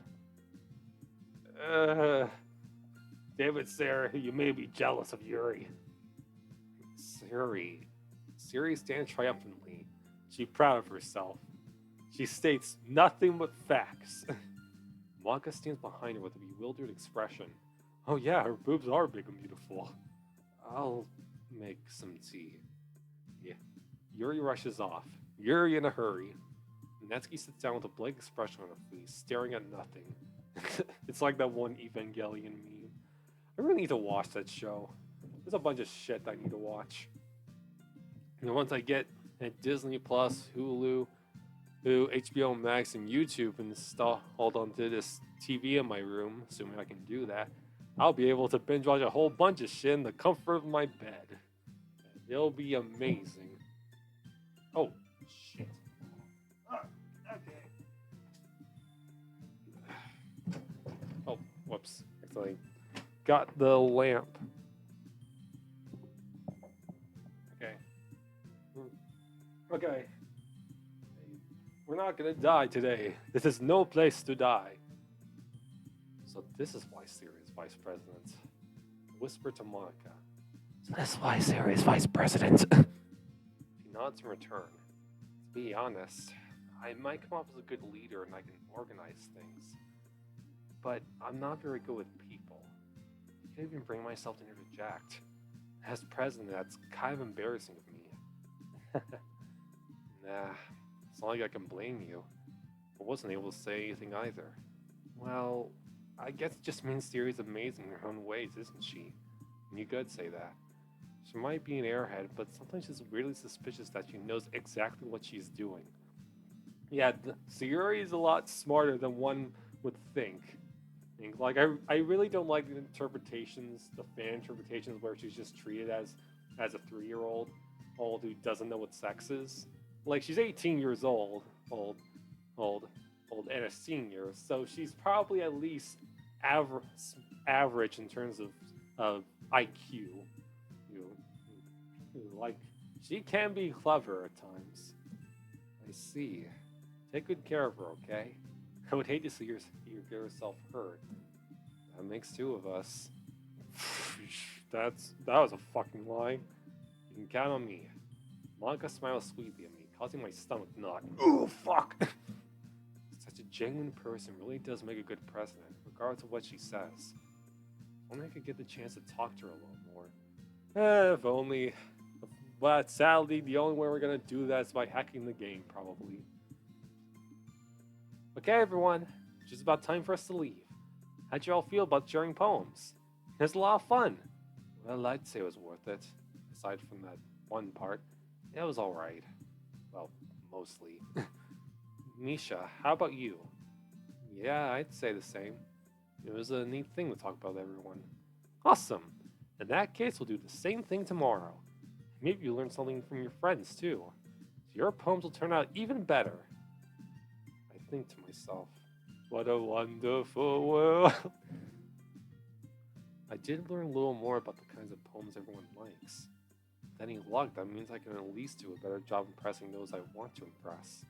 I nod to myself with newfound determination. Misha, ready to walk home? Sure, let's go. Siri beams at me. It truly has been a while since Siri and I have spent this much time together. Can't really say I'm not enjoying it either. Siri, about what happened earlier. Eh? What do you mean? You know, between Yuri and Natsuki. Does that kind of thing happen often? No. That's really the first time I've seen them fight like that. I promise they're both wonderful people. You don't hate them, do you? No, I don't hate them. Just wanted your opinion, that's all. I can see why they make good friends with you. Yes, who wouldn't want to be friends with Siri? I want to be friends with Siri. Phew. You know, Misha, it's nice I get to spend time with you in the club. But I think seeing you get along with everyone is what makes me the happiest. Your later statements don't seem to be the case. I mean, she probably does feel happy about Maurice, MC, whatever the fuck they're called, all getting along with everyone, but she also says it's like a spear going through her heart. So, yeah. I think everyone really likes you too. That's... Every day is gonna be so much fun. Looks like Siri still hasn't caught on to the kind of situation I'm in. Sure, being friends with everyone is nice, but does it really need to stop there? We'll just have to see what the future holds, Siri. I pat Sarah on the shoulder. I said that more to myself than to her, but it's easy to use Sarah as an internal monologue sometimes. Okay. Okay. Yeah. Let's do this. Alright.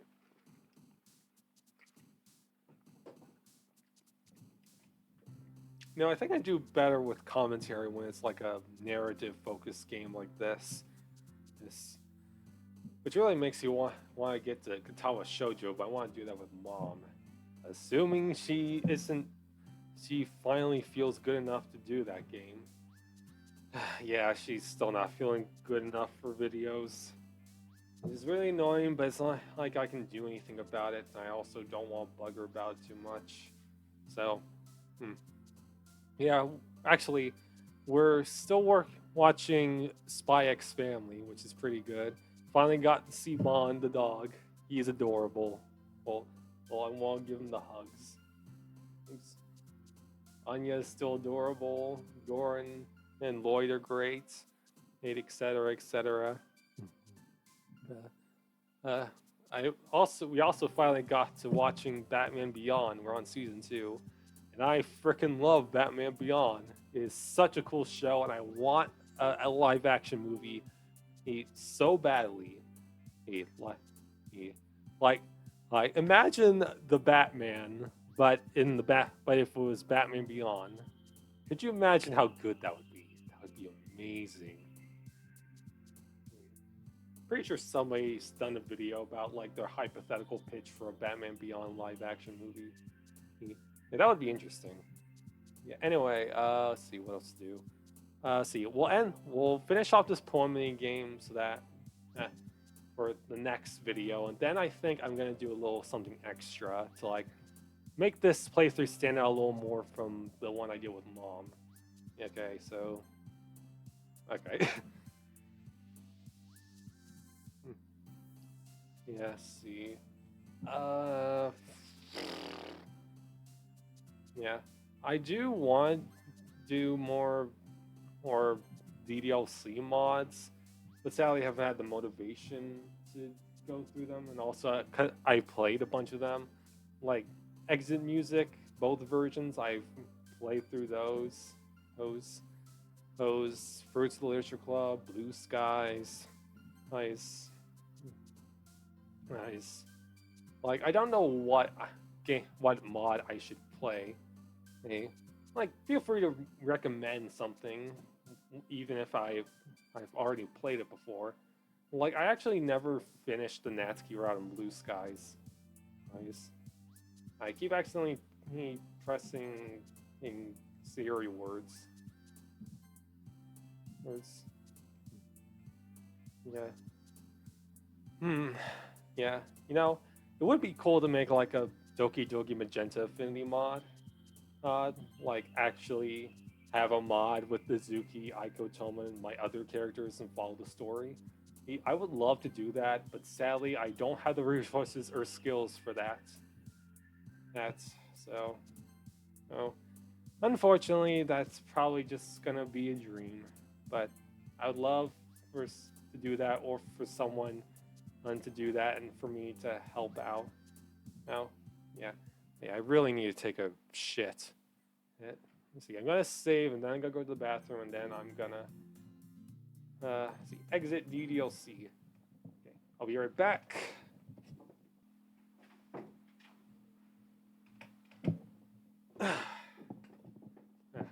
Back. Realize I forgot to I haven't talked about Dragon Ball Z Abridged Boo Bits. Yeah, I did watch Totally Not Mark's reviews on Dragon Ball Z. Really good videos. Do check them out. And I do like the little Boo Bits where the Team 4-Star Team 4-Star does some scenes from the Boo Saga, and they're really good. Yeah, it's kind of a shame that we still aren't getting like a proper season full Boo Saga abridged. But I'm definitely satisfied with those scenes.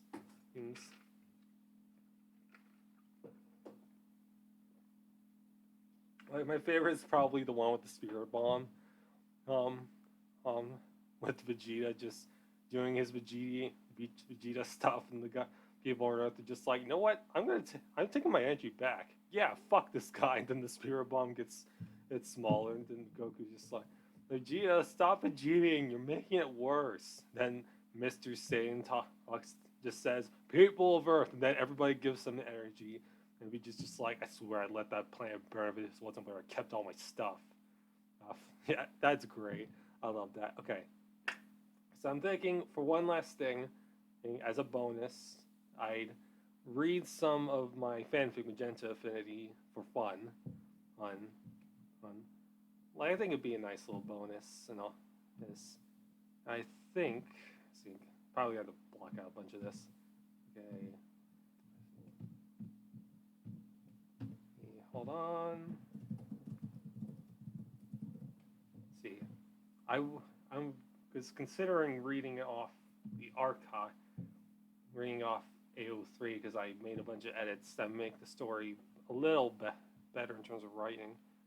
But I think I'm gonna do it via the Google Docs. Y'all can see how I wrote everything and stuff, how I made it all fancy. Yeah, I think I'm gonna do. Let's see. Oh yeah, heated debate. I'll do this one, because that covers the poem arguments. And each character has a different font depending on if they're the POV character. Izuki has Indie Flower as his font, and sadly, there's the ones that Monica, Siri, Yuri, and Natsuki use for their poems in the actual game are here. So I had to use different fonts, which is a shame, but hey, maybe I can download them somewhere. Anyway, just read this. This Chapter 7, Heated Debate. Let's see here. Canvas. In front of me, a canvas stands.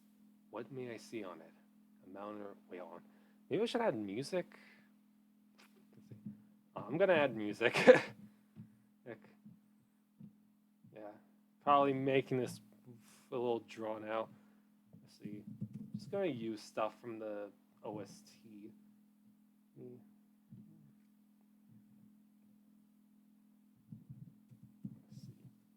Ohio.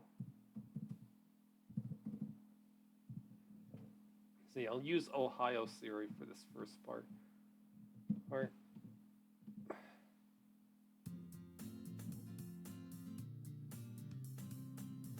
Let's see here.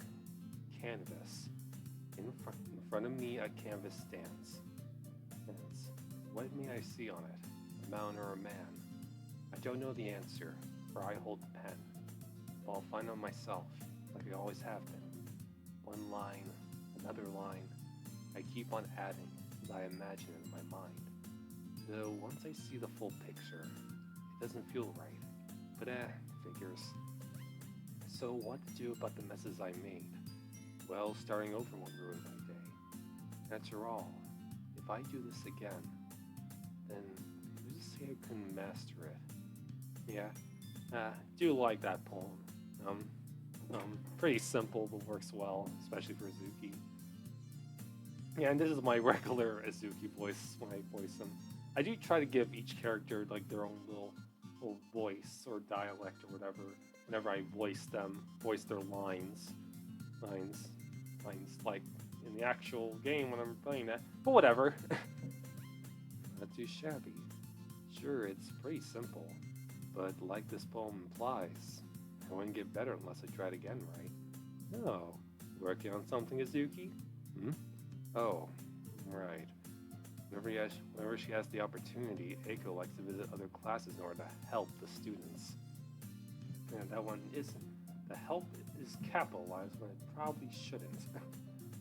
But most of the time it's just gossip. Luckily, she tends to spend more time chatting with her friends and other classmates to bother me. No, she certainly likes to know what I'm up to. That's one way of putting it. An obligation from one of your classes? Nope. Consider it a bit of a pet project. Eiko looks at me curiously. May I see it? Yeah, if that's okay with you. Sorry, but it's kind of private.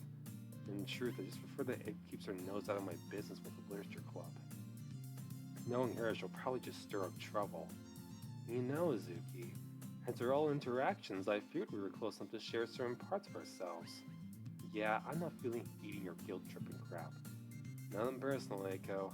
Just how I do things. So rude sometimes. Look who's talking. Well, while I'm here, I must ask, what's the deal between you and Natsuki? Deal? What deal? Come on, Azuki. If you hang around a girl as rebellious as Natsuki, you gotta have some sort of thing with her, right? Seriously? Nah, it's not like that. Me and her are simply part of the same club, and well, since she's my fellow club member, I figured I should get to know her a little more. Then, well, that's when we started becoming good pals. Nothing more, nothing less.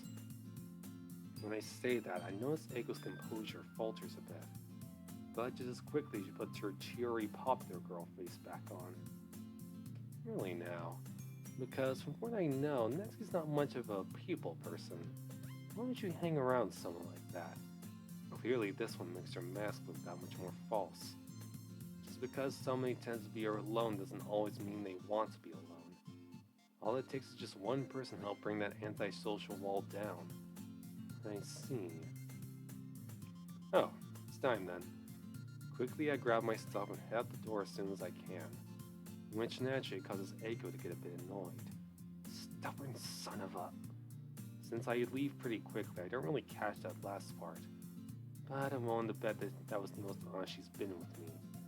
Either way, it's not too important. My club and loved ones come first. I wonder what Natsuki has written. And it's pretty likely she'd write something pretty simple, considering what she said about how stupidly complicated people like to think literature is.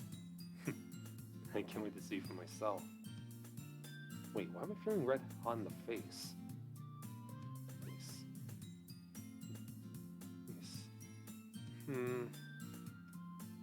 I'll leave Ohio Siri on.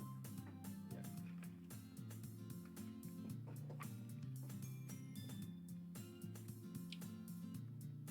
Yes, finally! Now that all my classes are over, I can now get my well-deserved time at the literature club. And it'll show me just how good of a poet I may be. I could be that good on my first try. At the very least, it'll probably be decent. Yeah, I'm not gonna go to YouTube to get the piano sounds, although I could do that. What the? Piano? Am I close to the music room right now? Weird. I don't remember hearing it before. I guess so. When I turn over the direction where I heard the door creak, I see... Monica? Izuki! I was expecting to run into you already. Same here. So I'm guessing the piano noises are coming from you? Indeed. I've been practicing recently. Oh, a musician, huh? Monica just looked to the side nervously. Not exactly. But I've always been interested in trying out the piano. How about you? Ever wanted to try an instrument? Come with me to the literature club and I'll give you an answer, President. When I say that, Monica has a shocked look on her face, which is kind of new to me, honestly. Right, we'll be late. Let's get going. Two of us set out towards the literature club, and while we're doing so, I give her a response to her question. First, I'm interested in stuff like the violin. Oh, really? Personally, I've always figured you as the acoustic guitar type. Yeah, that's a nice instrument too, but the violin feels a little more personal. How so? Well, you know I have an older sister, right? For a moment, Monica thinks to herself. Then she realizes who I'm referring to. Oh, right, Yuka. She's a part of the orchestra club. Oh, certainly.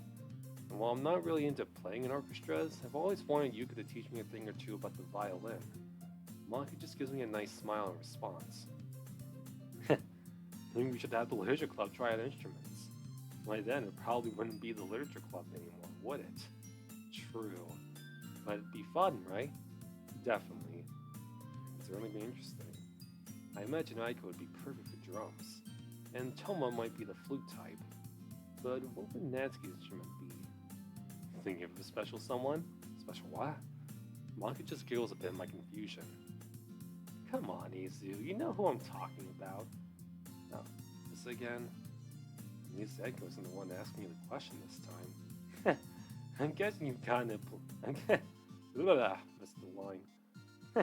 I'm guessing you've gotten it plenty. Kinda. Still, it's really not anything too big. In response to my comment, Monka just gives me the seriously look. Sure, just keep telling yourselves that.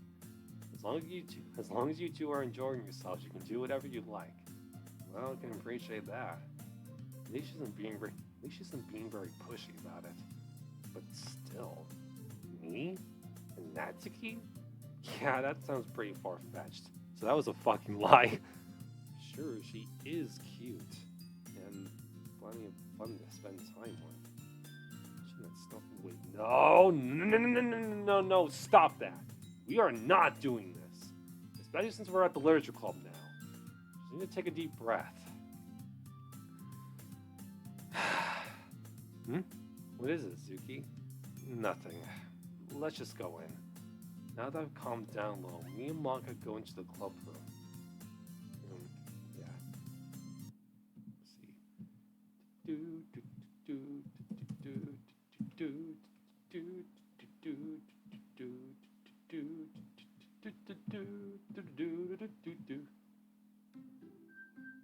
See. Yeah, I need to... Oh yeah, in-game version. There it is. Not in the mood for Baki. Later.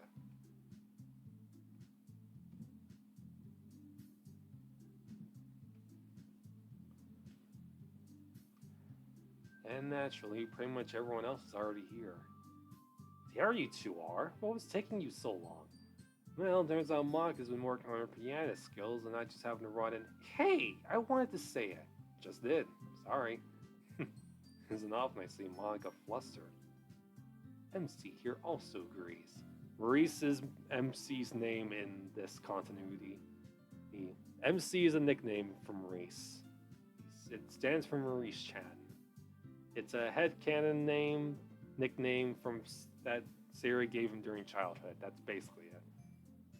And no, I don't have an explanation on how that came to be. It happened. You can trust me on that. Practicing piano? That sounds cool. It sure is. Though I've only started recently, so... Well, learning an instrument takes a lot of practice. Soon enough, you'll be at your best. It's nice of you to say that, Toma. Toma just nods in response.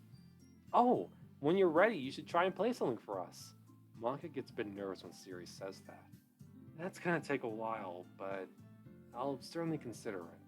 We'll be looking forward to it. Finally broken down your love trance, Maurice. Yeah, I kind of have trouble distinguishing Maurice and Azuki's voices because they sound pretty much the same. I think I try to give Maurice more high-pitched-ish lines, like have him sound a little more enthusiastic, which is ironic considering Azuki is the more enthusiastic between the two. While Azuki, I just speak kind of normally, but with a little more sass. Yes, but whatever. And Toma, I speak with like a lower tone. Thank you, Maurice. I won't disappoint you all. Everyone gives their own form of acknowledgement. After that, most just scatter and do our own things. This is when I see Aiko and Siri once again chatting privately with each other.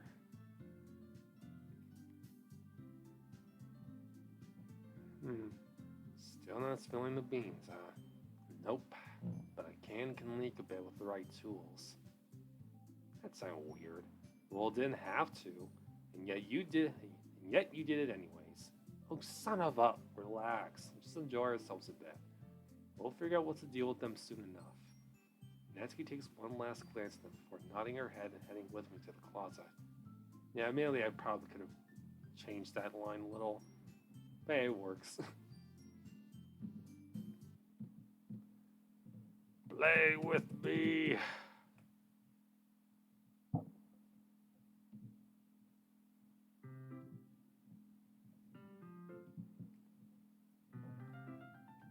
read about 3 or 4 pages, and plenty of time has passed.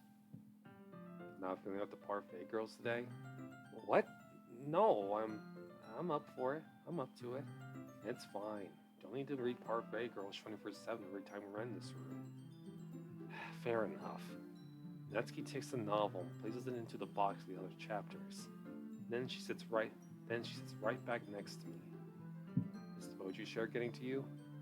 Well, yeah, kinda. But ass? Booty? There's something Eiko said to me today that I can't seem to shake off. Eiko? Thought we agreed not to listen to any dribble she spits out. Duh, you don't think I already knew that? She's trying to get me to say stuff about our relationship. Huh, you do? Wait, she's bugging you about it as well? Yep. All I said to her is that we were just friends. Yeah, that's basically what I said too. Like, could you even imagine us being a thing? Not being very subtle, am I? No, that is not something we're gonna imagine. No, stop that! Bad brain! Yeah, that wouldn't really work. I mean, we just started being pals, right? Yeah, exactly. So what's the deal with these people in romance? Well, love is something almost everyone wants at some point. So, God, this is getting awkward. Pretty sure me and Natsuki both want to ram a nail into our heads.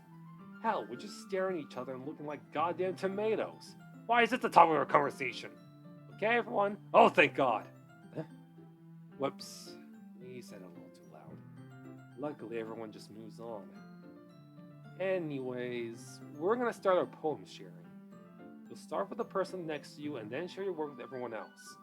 Once we're done, we'll tell our thoughts and feelings on this activity and see if we'll do this again.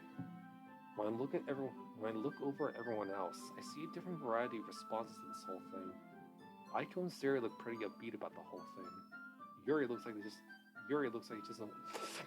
saliva.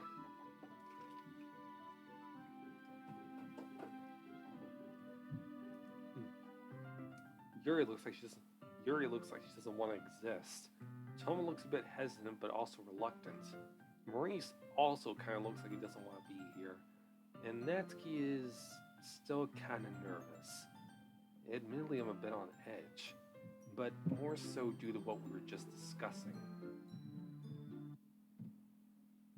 Okay.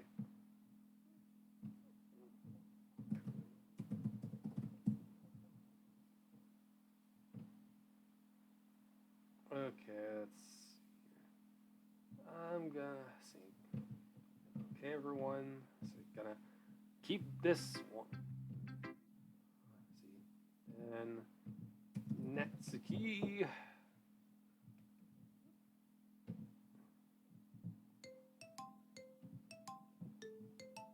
Yeah, I imagine Mizuki had an okay everyone, like his instruments for his okay everyone.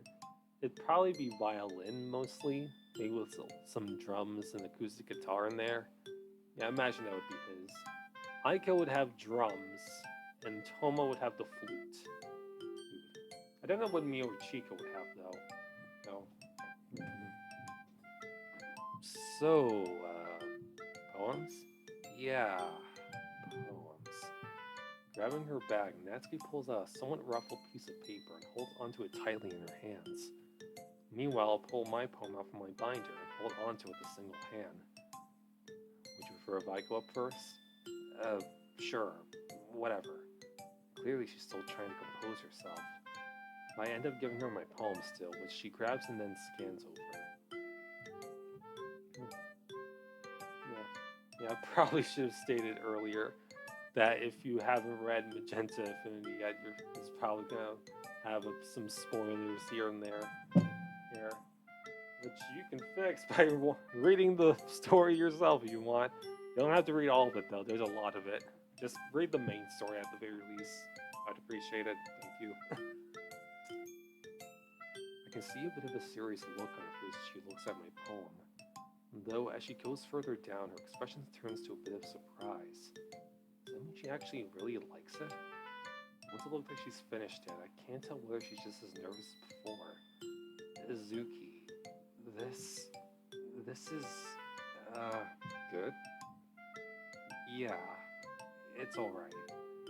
I can sort of see what your message is, but it feels pretty short. Well, it is my first time writing a poem.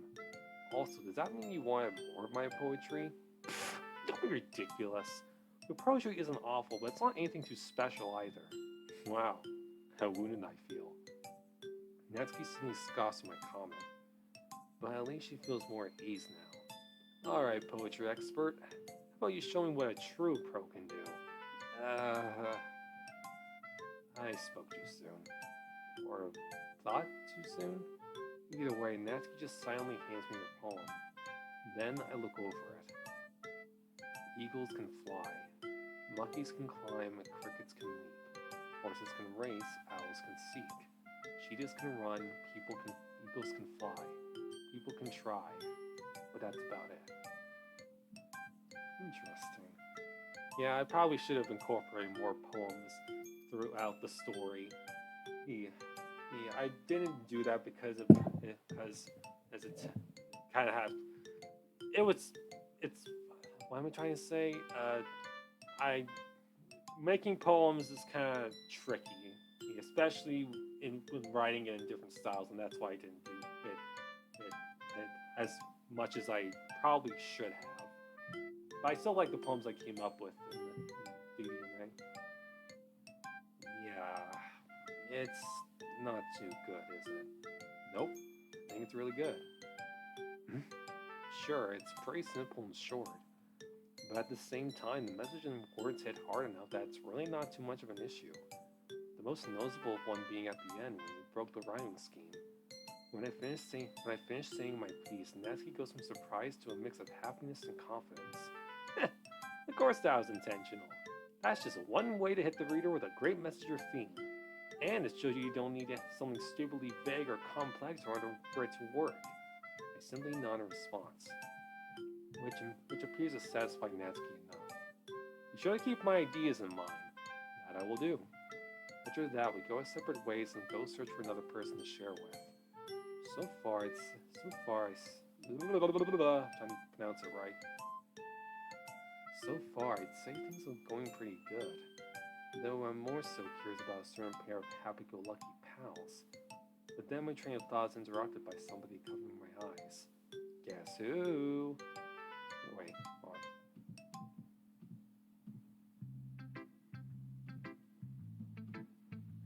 Guess who? It's either the cold claiming hands of death or Aiko. Just me. Aiko proceeds to let me go, and I turn around to face him. So you were death all along, huh? If it means you fear me, then yes. Alright, then I guess you aren't death. In response, Aiko just softly says, damn it. Yeah, Izuki and Aiko's relationship is based off of my relationship with my high school best friend. And I can't say too much how much I base Aiko off of my best friend. And because of private stuff. But I definitely do enjoy writing Aiko at points, and also having him interact with Zuki. Like, it's an interesting, nice little relationship. Yeah, the Aiko wanting Zuki to fear him is kind of something my best friend I did with me back in high school as well. Well, whatever. Give me your poem. Alright, let's not start a robbery here. I hand my poem to Aiko, who proceeds to go over for about a minute or so. Nice! This is a really good poem, Natsuki. At least you're being a little more positive. At least you're being a little more positive than Natsuki. For some reason, Aiko seems to falter a bit when I mention Natsuki. Really now? I guess she's still a bit defensive around you? To me, it's more so her way of reassuring herself. But she's definitely warming up to me. That must be nice. What are you hiding, Aiko? Oh, right, my poem. Here. Aiko hands me a messy, somewhat torn piece of scratchpaper with this poem on it. You really need to store your crap in a more tidy manner. Guess so. After that response, I grabbed Aiko's poem and started reading it. Maria's conflict. Young Maria was always spending time with others, trying to find her happiness inside her. For moments at a time, she could feel some of it. Not much of it sticks, not one bit. But then young Maria met this guy, not too cocky but not too shy. He was as friendly as they come, and always there so it felt like home. Young Maria cared a lot for her friend. Not a single conflict could make their bond bend, or at least so she thought, up until some butterflies were caught. Young Maria wanted to tell him everything. How no gold was more valuable than him, no matter the bling. But she could never find the courage inside her, despite all the others she spent time with, alongside all the flowers. So, why is it so surprising to her when someone else arrives next door, and while she cares for this person, why does this conflict feel so much more complicated? Yeah, I do like that poem. Tried to incorporate some role-playing elements into the poem, although I haven't actually done role-playing online. So I think it turned out well enough. What? Crap. Quick, tell him the poem was good. This is pretty interesting, Alex. You think so? Yeah, I like the direction you took with this. Actually, this seems to be written in a similar way to one of your role plays. Yeah, I'm glad you noticed. At first, I didn't really know how I wanted to go about it. But then I thought I'd take it in the direction of a roleplay story. Though obviously I had to take a few leaps to make it work. Like the rhyming. Yeah. Either way, I think I did pretty good. Sari also really liked it. Really now.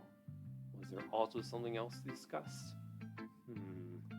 If this is any indication, there's something going on between you two, isn't there? I frickin' knew it. Listen, Izu, Aiko, come on. Both me and Natsuki saw you and Sari privately chatting with one another. It's not like either of you to do that kind of thing. And this poem proves something is up. Aiko just grabs his poem back and says something to me. Look, Izuki, I'm going through something I can't understand right now. Just let me and Sari talk about this. We'll be just fine. Without another word, Aiko just leaves. Sure he used just a lot. I took a bunch of those out on AO3.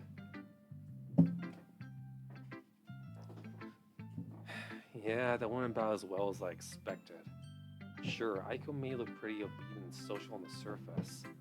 When it comes to dealing with his issues, Aiko likes to keep people David burp.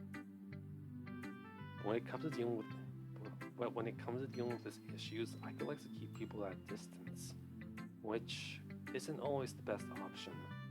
I definitely want to know what's up. Though if he and Siri are dealing with similar issues and are trying to help each other out on this, then I'll trust him on this.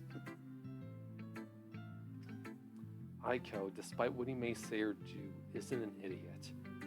He's just a stubborn piece of work. Kind of like me. Maybe that's why I get along so well.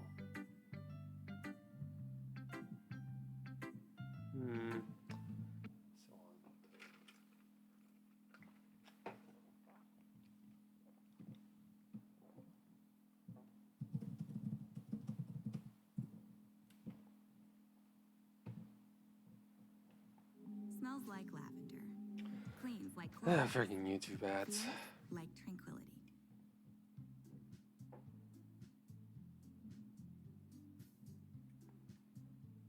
MC? Yeah, I know it's really dumb. Admittedly, yes. Like, why just slam a couple of words on a piece of paper and call it a poem? Hey, I haven't really done much research on this, so still, you should have had at least a couple of sentences. But I'll give you points for having the words you put in actually have some kind of message. Oh, massage? I must misspell. Happens to the best of writers. Thanks. You've definitely been less hard on me than Natsuki and Siri. Yeah, I imagine she wasn't too pleased. Either way, you should do better next time. Agreed. Much better.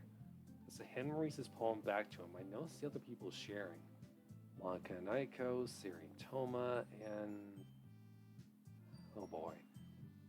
Yeah, something I actually considered was doing some other or extra chapters, is focusing on some interactions with characters that don't talk to each other often. Like Siri and Toma, for instance. I figured that would have been interesting to see. But, and I did incorporate some of that later on in other chapters. But sadly, I never actually did that. Who knows, maybe in the future. Or,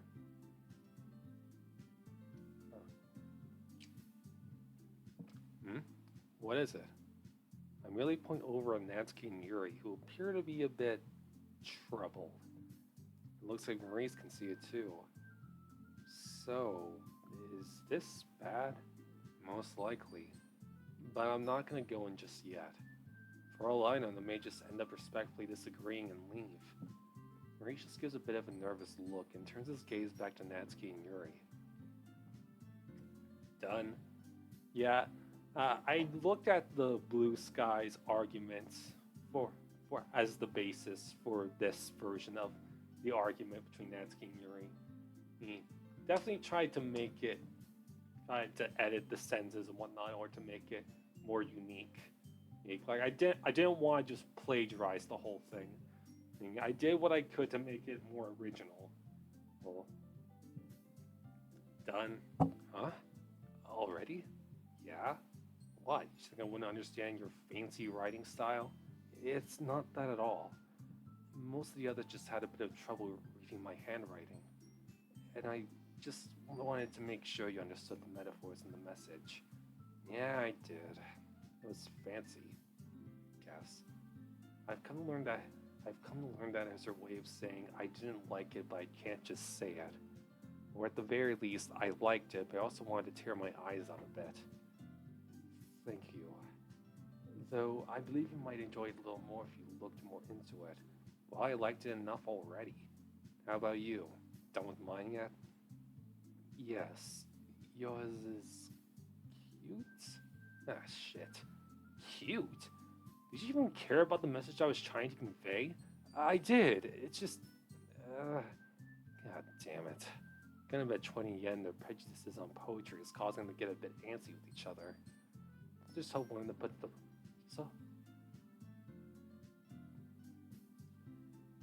Let's just hope one of them puts the plug on before the bottle explodes. Keiji didn't actually bother with my poem. It's supposed to convey the feeling of giving up. Hold on, I did get the message. It's just the wordplay, I guess. Well, get used to it. That language is being used on purpose. Then may I suggest trying to convey such messages with a little more complex wording? Yeah, no. I get what you're trying to do, but it's not gonna work. What? Try and look smarter and more mature by writing with these stupidly complex sentences. It's just gonna make me look pretentious. Poetry isn't supposed to be impressing people. Well, just stop it. Wow. No kidding. Doesn't help that everyone else has started to notice this cat fight. God, this was not what I had planned.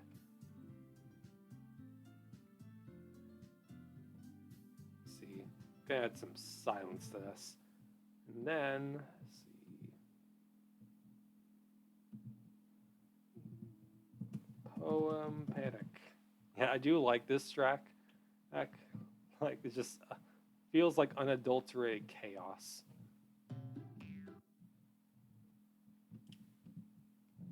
Stupidly complex. Yeah, if you're gonna be telling me what to do, then I'm glad I tell you something you should do. First, excuse me. While the offer is appreciated, I can't accept it from somebody who's been so rude towards me in the work I put into my poem. Rude? God damn it, shut up! To me, it was just blunt honesty. An excuse for you to not consider the fact that other people don't share your same viewpoint? Excuse me?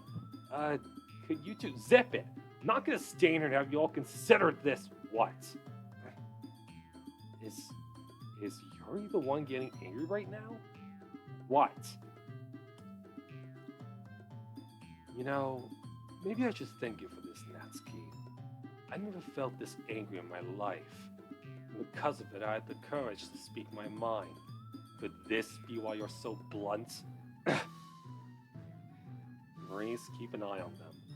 Wait, what? Oh, is this the time for you to have your moment? Ain't that a strange thing to be proud of? This is just my moment to say what I've been wanting to say for a while. Like how you come off as incredibly selfish. What? Honestly, you think everything needs to go your way, all while jumping to conclusions and making rash decisions without thought for the consequences. And it just cannot be your fault, right? Oh, you think you know me? Not at all. But you certainly spoke like you knew everything about me. Really, you don't. The fact your blunt honesty doesn't register to you is incredibly rude, shows how narrow-minded you are. Jesus. It may be difficult for you. It may be difficult to understand, but the whole world doesn't revolve around you and your manga. So why should I pay attention to someone who only sees their own perspective? Let's face it. Everyone here knows it. Monika, Sayuri, Aiko, Toma, even Maurice and Azuki. Do you even remember how hostile you were towards Azuki at first? Really now? How about Toma, huh? Anything to say about him? Oh, you little... Yeah, I'm not getting the screeching chalk thing. Ah! What the hell is that noise? My ears! Yeah, I feel you there. But I've got a stupid argument to dissolve. Once I'm aware everyone knows it's me, I stop running the chalk so forcefully on the chalkboard and give my 2 cents. So you need to find a song that works with the arguments or something. See, is there anything in the purest mod OC? Yeah, this is a really good OC, by the way. Do check it out.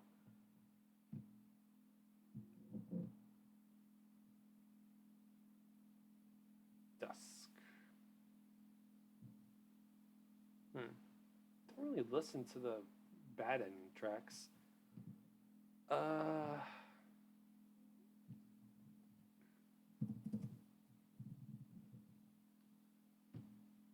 See, maybe Blue Skies OST? Yeah, this also is a pretty good one.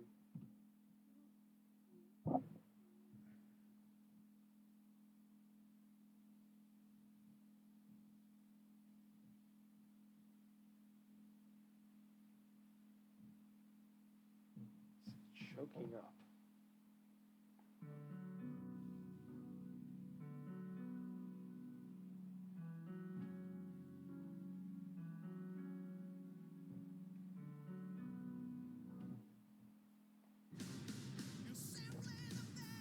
Probably wasting time looking for a proper...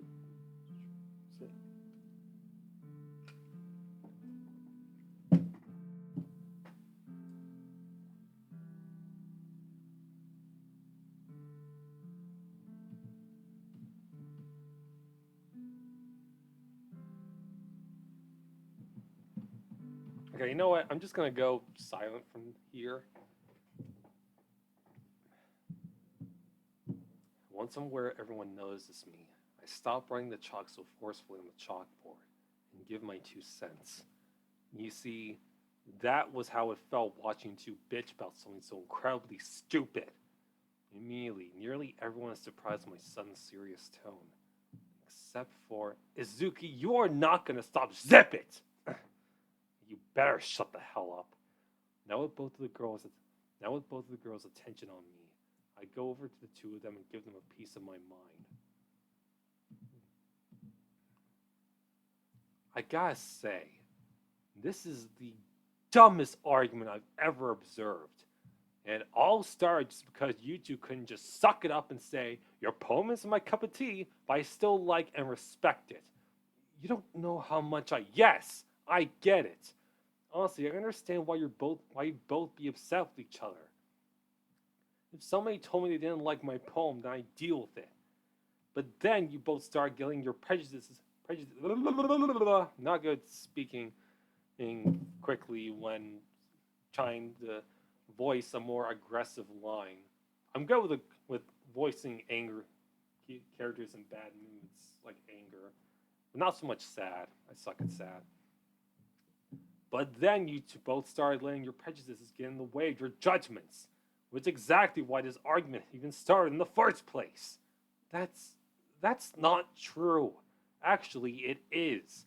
Just that you two are too fixed on your preferences that you can't just respectfully disagree with one another and call it a day. Yuri, I get Natsuki gets pretty worked up when it comes to criticism and choosing the right words. Though at the same time, she has a point about simpler poems. As long as the message or feelings can hit the reader the way the author intended it, then the poem can be written however the hell they please. Just let Natsuki's anger get the better of you. And you. Concerning the time we spent together, I thought you would have learned how to better control yourself.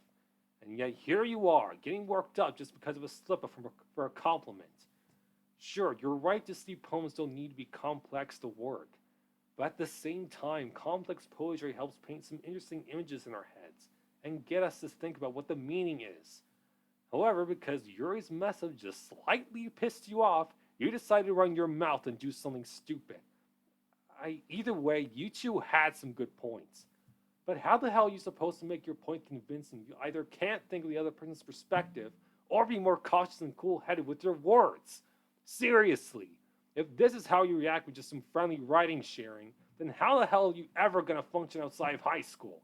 I brought up doing poetry for a club activity because I thought it'd be both fun and informative. And what did you two do? Come on, give me an answer. Try and justify this shitty argument. God damn it. They're trembling right now because of me. Yeah, Zuki can be a little temperamental when pushed the wrong way, which some like to point out. Look, I'm sorry for getting so worked up about this. I'm only so mad because I expected better from you two. Even if I'm not too close to some of you, I consider you all my friends. I understand you have your differences. Some of you are extroverts, some introverts. Some of you love manga, some of you love novels. But in the end, we're all a part of this club. So can we not try to tear ourselves apart here? Because if this is what's going to happen every time we do this kind of thing, then I'm better off just staying away from clubs. Everyone's pretty much silent once I finish. Suki, yeah, forgive me if you find it disrespectful, but I believe you said enough for today. You need to leave right now. Understood. Yeah, I think that part with Monica was inspired by Our Castle Walls, another mod I did not finish. Like I remember something similar happening there. Or don't remember the context. In this story, I'm pretty sure the intention is that Monica found Izuki's these little blowout and also some of the stuff he said to be too much. Like, yeah, he was just trying to dissolve the argument and let Natsuki and Yuri know how much they screwed up. But even still, it's not exactly the kind of behavior that she wants in the literature club. So that's why she asked him to leave, so that he can cool off and then they can figure this all out later. Yeah, that was the intention, I'm pretty sure. Yeah. Without another word, I grab my school bag and walk out the door. But, Izuki. When I turn back, I see Aiko looking over at me. Don't leave this club. We need you here. That isn't my intention right now. I need to remember what it was like when I read it here. Heated Debate Part 2.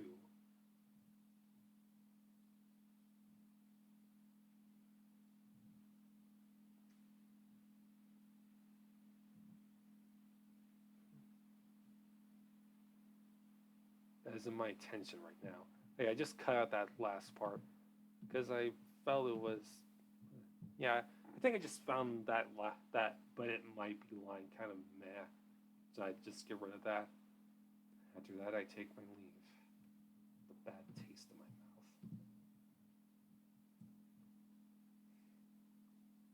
mouth. Is everything alright, Izuki? Yes, totally. Yeah, I tried to give each family member of each of the 10 club members their own shade of their main color. Like, like Naomi, Yuka, and Goro all have their own shades of red. And same goes for characters like Natsuki, Monica, who has a lot of shades of green because of how many family members she has. Oh yes, totally. Please don't get sarcastic with me today. Something happened at school. You know how you recommended me and the literature club would do poetry sharing today? Ah, was there an argument? Yeah, between Natsuki and Yuri. Yuri? I didn't think of her as the argumentative sort from what you told me. Well, it was certainly out of left field for all of us. They were arguing about their styles of poetry being superior while also taking jabs at each other. Wow, that bad, huh? Yeah. And then, well, I snapped. Izuki. Hey, I didn't want to snap. I was just getting so fed up with their bitching that I ended up losing my cool and said a little too much. Such as. Let's see.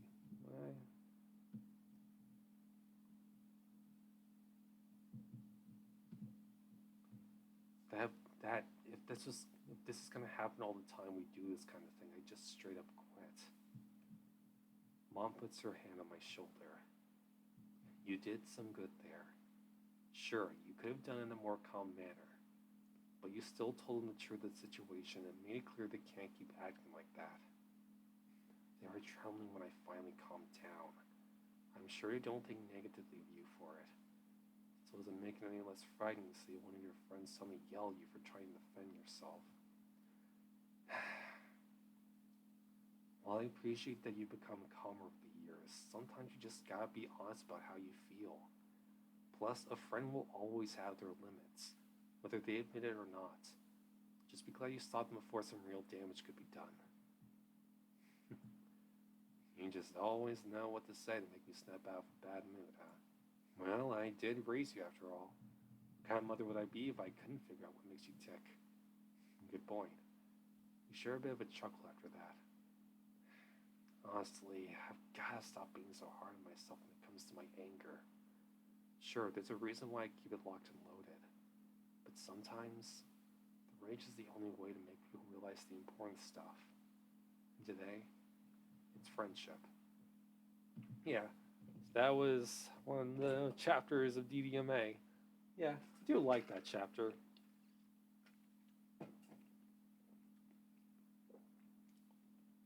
Yeah, I honestly don't know which DDMA chapter is my favorite or what's my least favorite. I need to figure that out later. Okay. Kind of went a little too long. Over 2.5 hours.